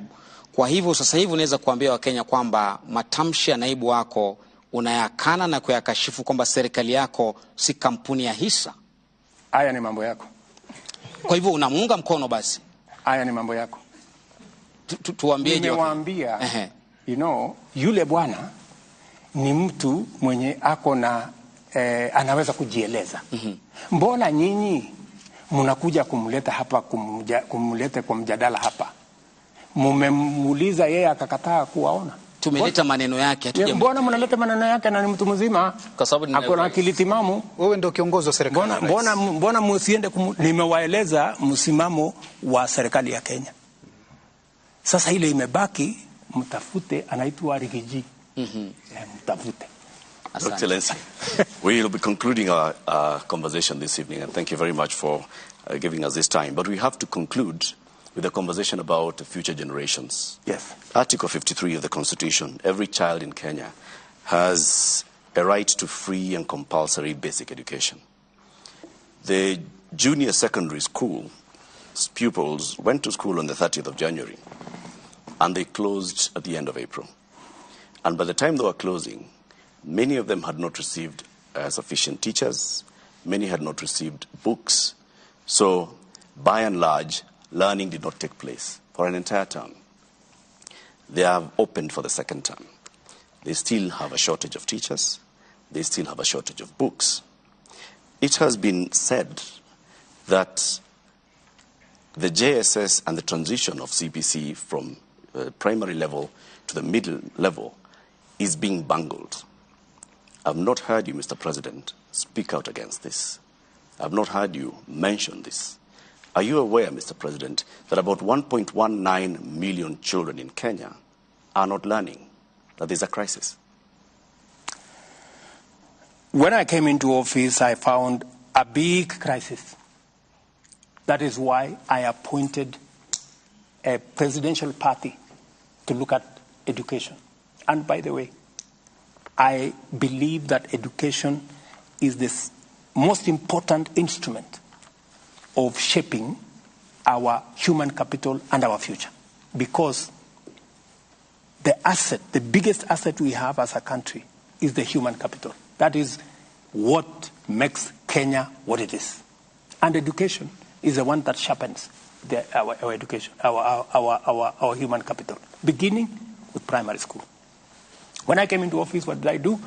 I quickly appointed a presidential party to work on it, and I made certain decisions. I reversed the decision that these kids go to a secondary school. Because in a secondary school, there was going to be need to build an extra classroom. When we had already a classroom, we would have a bigger crisis if we had gone that route. We already have a classroom in the primary section. I said they should be retained in the primary section. I also made the decision that it is not necessary to change the uniform. Because many of them, we have a problem there of uniform. I don't know how uniform costs, I don't know, 4,000 to 5,000. I don't understand that. 20,000, Mr. President. 14,000, I don't know. So there is a problem there. There is corruption. We must deal with it. And that's a subject for another day. So I made that decision. I also made the decision to hire 35,000 teachers, the largest ever, right? Because there was need.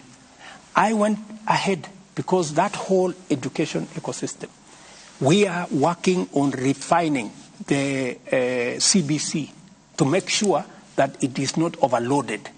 We've agreed on some of the elements. We are working on some of the elements. In fact, the bigger problem there was, and I had to talk to TSC, Madam Nancy Macharia, was that some of the teachers had not even been paid. I asked them, is it a question of money? It was not a question of money. It was a question of forms. They need to fill this, they need to fill this, they have not submitted this, they have not submitted that. And it was a requirement because this is public money. If you have not submitted all the documentation, you cannot be paid public money. So we try to expedite that. There is a shortage of teachers, without a doubt. And I said it in the election, in the election process. We have a shortage of 110,000 teachers. I am going to fill that gap. We used to hire 5,000 GRs every year. I have scaled it up to 35,000. I want to hire another 35,000 next year. But you know, Latif, I also have to operate within a budget. I need the resources. Yep. When I try to raise the money, you guys make noise at me. Oh, unaongeza ushuru, unaongeza ushuru. Na wewe ndio huyu unataka watoto wasome. Hakuna walimu. Wapi walimu, Bwana President? I mean, we all have to balance all these things. So in the meantime, then, Mr. President, for this year, these JSS learners are definitely not going to be able. No, we have made an intervention on how, because you know the part of the problem is there are some primary schools that did not have enough students to be able to qualify to be a junior. To create a junior secondary classroom. So we're trying to see how we can put together some of the institutions. We're also identifying teachers that have diploma so that we can post them into the JSS because we now have a bit more in the primary school. So we want to promote those ones in the primary so that they can cover the gap. And hopefully when we move into this new budget, maybe towards September, we can then be able to hire them. So what happens to these cohorts? They will be taught. We have made temporary interventions to be taught. But let me also tell you about the whole subject of education. The crisis you have in CBC, you had the same crisis in our TVETs. Our TVETs were almost closing because we didn't have enough lecturers.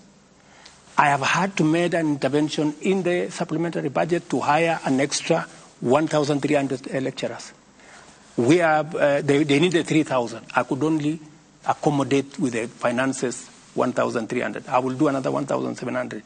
We have also change the funding structure of our tertiary institutions, IUP. We've changed the financing structure because we have to be realistic. Our universities, for example, we were giving them 44 billion a year. Yeah? 44 billion was less than 50% the amount of money they need to be able to teach. So we are sending kids there. We've given them half the money. They don't know what to do. They cannot pay the lecturers. They cannot pay bills. They cannot pay NHIF. We have a whole crisis. And nobody was making any decision because nobody wanted to, because it was too big a problem. So when we came into office, I asked my economic team, call the vice chancellors. We sat down with vice chancellors. We told them, gentlemen and ladies, let's have a conversation. You know, we have to be realistic. What's going to happen? So we sat down with them. We sat down with the presidential party. I have had like maybe 8 meetings, 2 or 3 hours in my office here on that one subject. Finally, we came up with a funding model, yeah, where 30% of the students especially those who come from families, about 45,000 students, scholarship fully paid, you know. And we changed the funding structure from giving money as grant to the university to giving money to the student as scholarship, so that we know who and how many. And every student now has to apply for that scholarship. We have a means testing instrument, which has worked for 25 years to determine who can qualify for funding, who does not qualify for funding. 45,000 students will get 100%. That's about, I think, 29% or thereabout. The next group, I think about another 25 or so percent, will get almost 85% scholarship, and part of it will come from loan. They will take a bigger loan, which they can pay later. And the able students, who are about, I think, another 20-something%. My child, Ayub's child, maybe yours has not gone to university. And I mean, those are our kids who go to these academies where we pay 300,000, 200,000. We've now said they must pay a little bit fees in the university, between 20,000 and 40,000 a year. And we've moved the funding from 44 billion to 82 billion every year. The celebration that was here by the vice chancellors was amazing, because they've always wanted to have this conversation. Nobody was willing to listen to them. We have moved the funding for our TVET from 5.2 billion shillings to 10 billion. We will be sure that our kids will go to university, and they will be taught. The lecturers will be paid. The emoluments and all the other things will be paid, and we have it on a sound footing. I can tell the country from where I sit, the mess we found in primary school, in our TVETs, in the universities, is sorted. And what is more, I started the agenda of Open University when I was Minister for Higher Education. When I left, it stalled. Again, I want to tell the people, the great people of Kenya, you will now have an opportunity to go to an open university where you learn online. You don't have to go to anywhere, and it is cheaper. Konza City, we are working on the programs now. We are going to launch that university, I think, in September this year. So we'll admit students in the Kenya Open University, where we are going to increase the chances of people going to university, because it's much more affordable. You know, you don't have to go there physically. The largest university in India is an open university. The Open University of South Africa is a huge university. I think it has 1 million students. Yeah.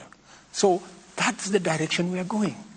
That is the kind of reform, that's the kind of thinking you need in a country for us to move forward. Mheshimiwa Rais, unapoangalia sekta ya elimu na tushikanishe tu pamoja na masuala ya usalama, unapoangalia eneo la North Rift, bado kumekuwa na changamoto ya usalama, na kuna wale wanafunzi ambao walitarajia kujiunga na JSS, sasa hivi pengine hawana madarasa.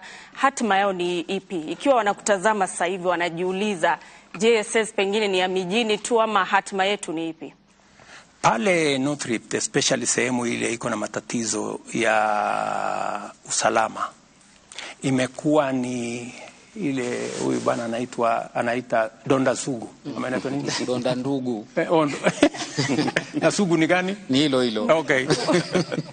Kwa muda mrefu na miaka nyingi.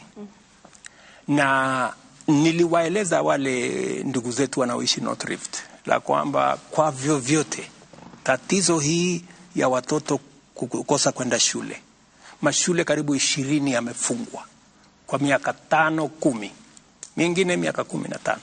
Niliwaambia safari hii hili tatizo tutalitatua. Ndio nimechukua hatua ya kwamba pale katika North Rift tutaweka hema ya jeshi permanent. Pale katika North Rift tutaweka camp ya polisi permanent.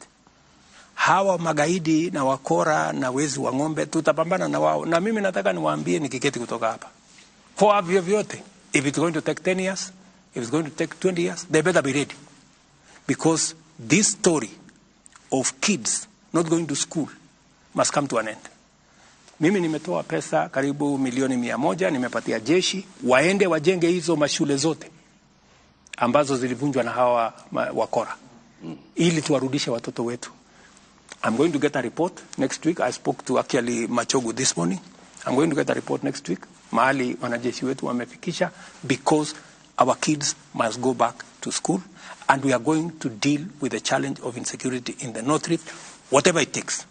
And I have made that commitment as the President of Kenya, that North Rift we must get rid of this insecurity in North Rift, because North Rift once and for all. Yes. Naomba mheshimiwa Lofty.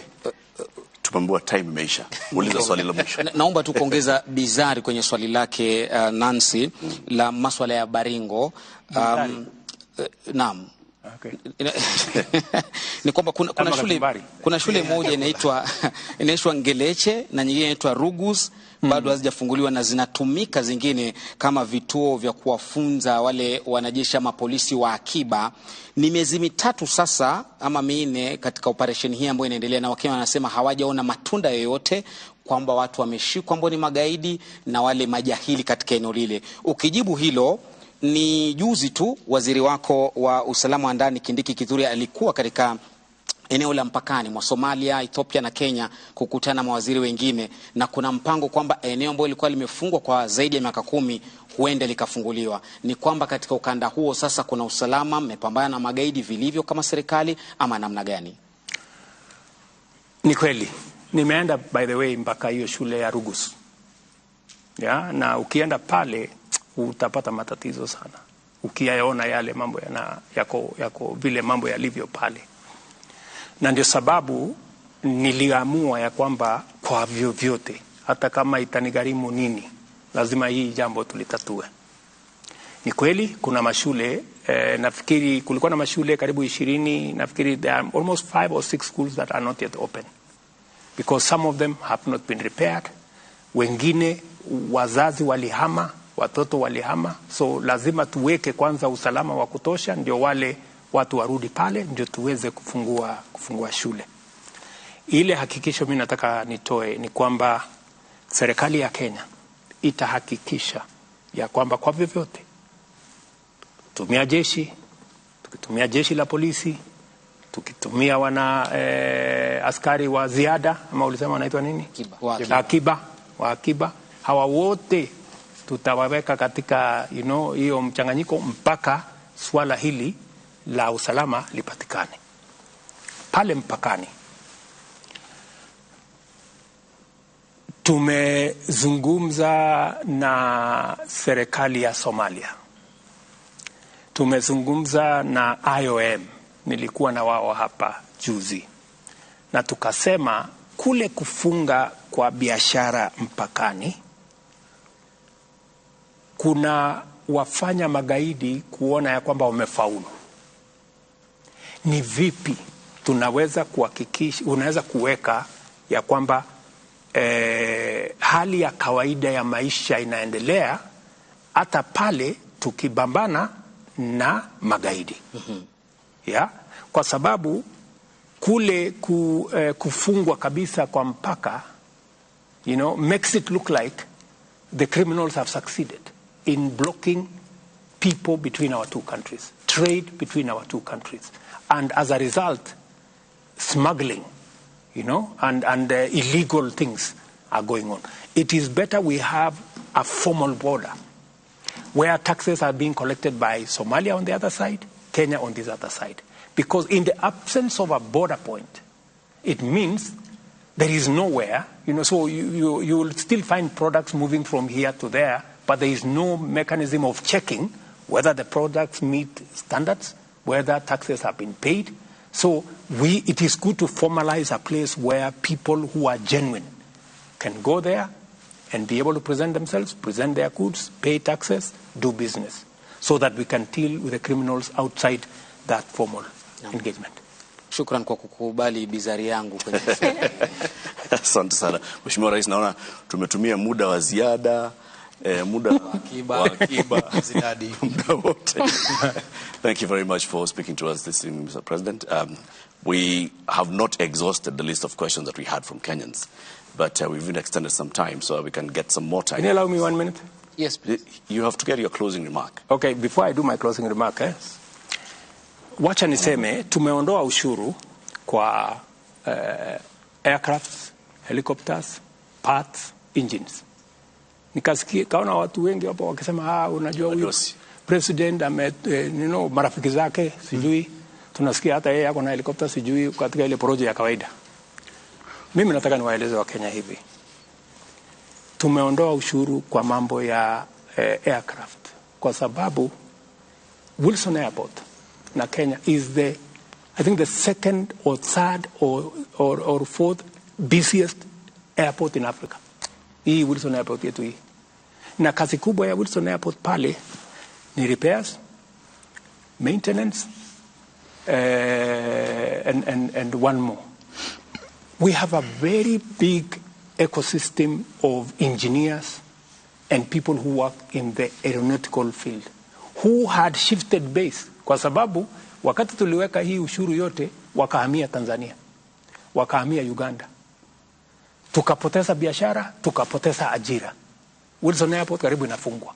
So the same industry players kutoka Wilson Airport walikuja wakasema, jameni, mbona sasa mnatufanya tupeleke ndege zetu Tanzania ama Uganda?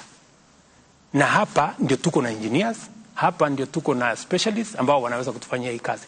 It was purely because we are protecting our jobs and we are protecting our business. So that's the reason. And every other tax that I have put, it is reasoned out. And by the way, I sat in this room with every ministry, every PS, myself, with my team, to interrogate the budget. Because I have to own up and take responsibility for everything that this government does. Except, of course, the ones that I cannot, Lakini, to the extent possible, I must be able to answer to the people you say, Dayup. The people of Kenya. Yes, the countrymen and women. And women. I must be able to answer to them when I am called upon to. What if the ladies and gentlemen in the National Assembly and the Senate do not pass the finance bill? Then what? We will cross that river when we get there. But I think I have made, and I will continue to make, a persuasive argument. I believe in engagement. I believe in working with people. That's why I'm taking time to explain myself.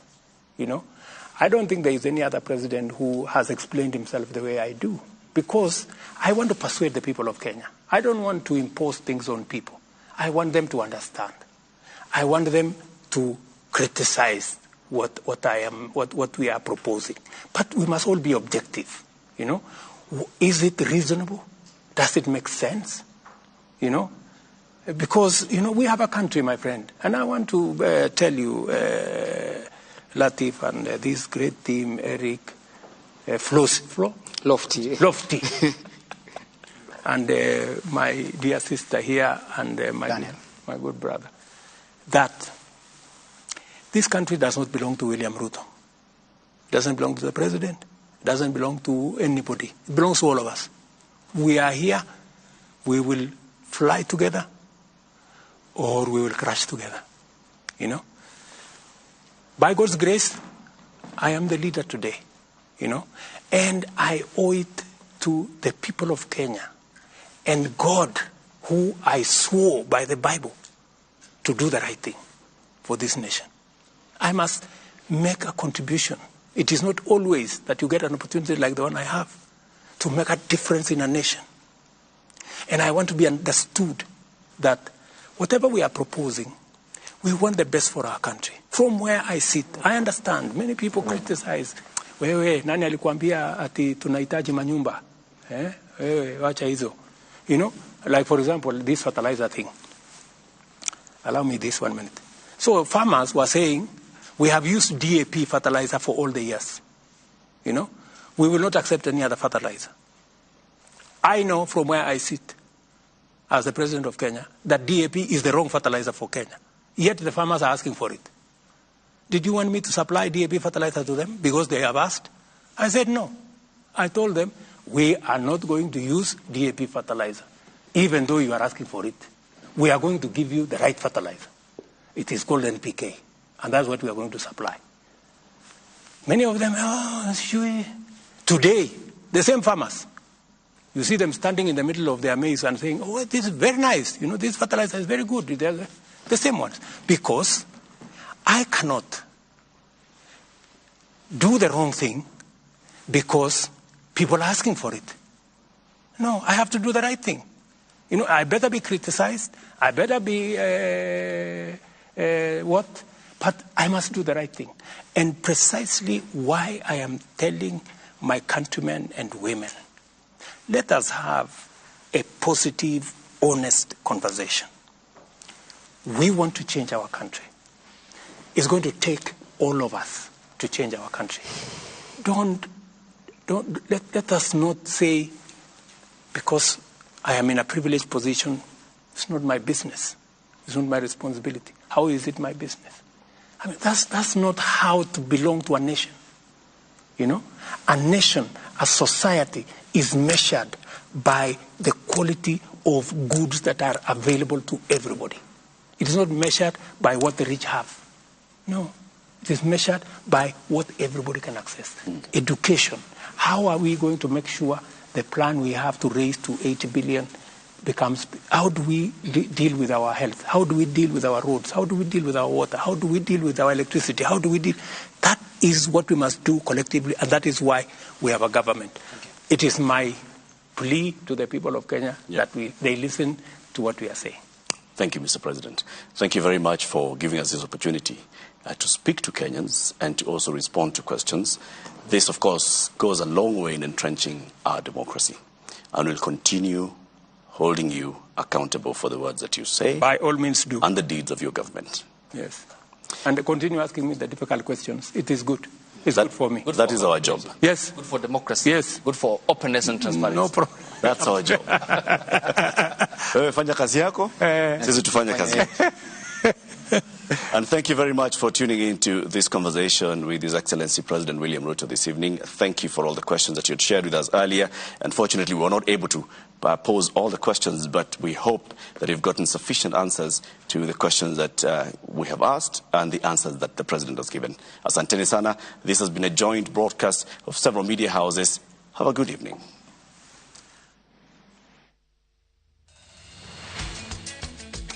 Ĩyo nĩ ndereti ya andĩkia mohoro marĩ na gĩikaro kũrĩa thingĩrĩ-inĩ wa iregi na President William Ruto. Ndereti ĩyo ririkana yanjĩrĩirie thaa ĩmwe na ndagĩka kĩndũ 10 ũguo, na nĩ hĩndĩ makorwo mamĩtiri harĩ rĩciarekere kwĩhanda thaa 4 na ndagĩka 15. Mũthenya wa rũciũ nĩtũgakorwo gũtarĩria mamwe ma maũndũ marĩa akorwo akĩarĩrĩria na njĩra ndikĩru mũno makĩria kĩhutia maũndũ hakuhĩ mothe marĩaranĩire hĩndĩ ya campaign, ũhoro wĩgiĩ ungumania, ũhoro wĩgiĩ watho wa ũgayani wa mbeca ũrĩa ũrathiĩ na mbere na kwarĩrĩrio kũrĩa mbunge-inĩ ya bũrũri, gatagatĩ ka maũndũ matiganĩte mahutanĩtie na mathako gũkũ bũrũri-inĩ, ũhoro wa waki wa manyũmba, kũhũrana na ungumania na nginya maguta marĩa tũhũthagĩra gatagatĩ ka maũndũ mangĩ meho matiganĩte. Riboti icio ciothe nĩtwakorwo tũgĩkũrehera na njĩra ndikĩru mohoro-inĩ maitũ ma rũciũ kuma mĩaraho kwambata ũguo nginya thaa 1 na thaa 3. Hau nĩho tũgũkĩra gaturumo mohoro maitũ ma Kĩrĩrĩmbĩ. Ũmũthĩ Kĩrĩrĩmbĩ gĩkiuma kũrĩa thingĩrĩ-inĩ wa iregi, nderetio ĩgĩthiĩ na mbere, na tũtigakĩriganĩrwo ũmũthĩ nĩ mũthenya wa gũkũngũĩra atumia, airĩtu na atumia. Mũtumia kana mũirĩtu wothe wĩtĩtwo mami, othe twakĩmendithĩria Happy Mother's Day. Karo anjĩra gũtirĩ mũirĩtu wĩtĩtwo mami, nĩ mũtumia, tondũ korwo nĩ mũirĩtu ndakĩrĩ na mwana na nĩkĩo etagwo mũirĩtu. Koguo nĩ atumia othe metĩtwo mami, tũkamendithĩria Happy Mother's Day. Korwo no ũnjĩtĩkĩrie no ngorerie ndũmĩrĩri 2-3. Mĩrĩ Waithĩra wa Cira nĩ aendithĩrio Happy Mother's Day njagari kũrĩ mwena wa Nyandarũa kuma mũndũ gwĩtwo Cikwarĩ Gĩtarũ. Sarah Njeri kana nyina wa Lydia Jambi nake arĩ mwena wa Gaciĩ. Nimo D Happy Mother's Day. Mami wao arĩ mwena wa Mũng'etho. Keshi Sesi Happy Mother's Day. Mamu wao nake ali mwana wa Molo na Muthia. Orilia Goiri mamu wao ali mwenda wa Kĩrĩrĩmbĩ na Margaret Wambui nĩ arithirio Happy Mother's Day ali mwana wa Karau ni mũndũ gwĩtwo Julie. Tũcokere ngatho cia mwanya nĩ kũnyitana na ithuĩ mũno makarithĩinĩ wa nderetio ya thiĩ na mbere kũrĩa thingire-inĩ wa Iregi. Gĩa na ũtukũ mwega, njĩtagwo mũrĩki wa Mũchoki. Tuma hamwe no twĩna ndagĩka ĩno nĩ Njoki Chege. Twĩna Njoki wa Chege arĩ mũmemerekia witũ na rũthiomi rwa taũri na njĩra ciĩko. Gĩa na ũtukũ mwega, tucemanie rĩngĩ na mũthenya wa rũciũ wa Jumatatũ.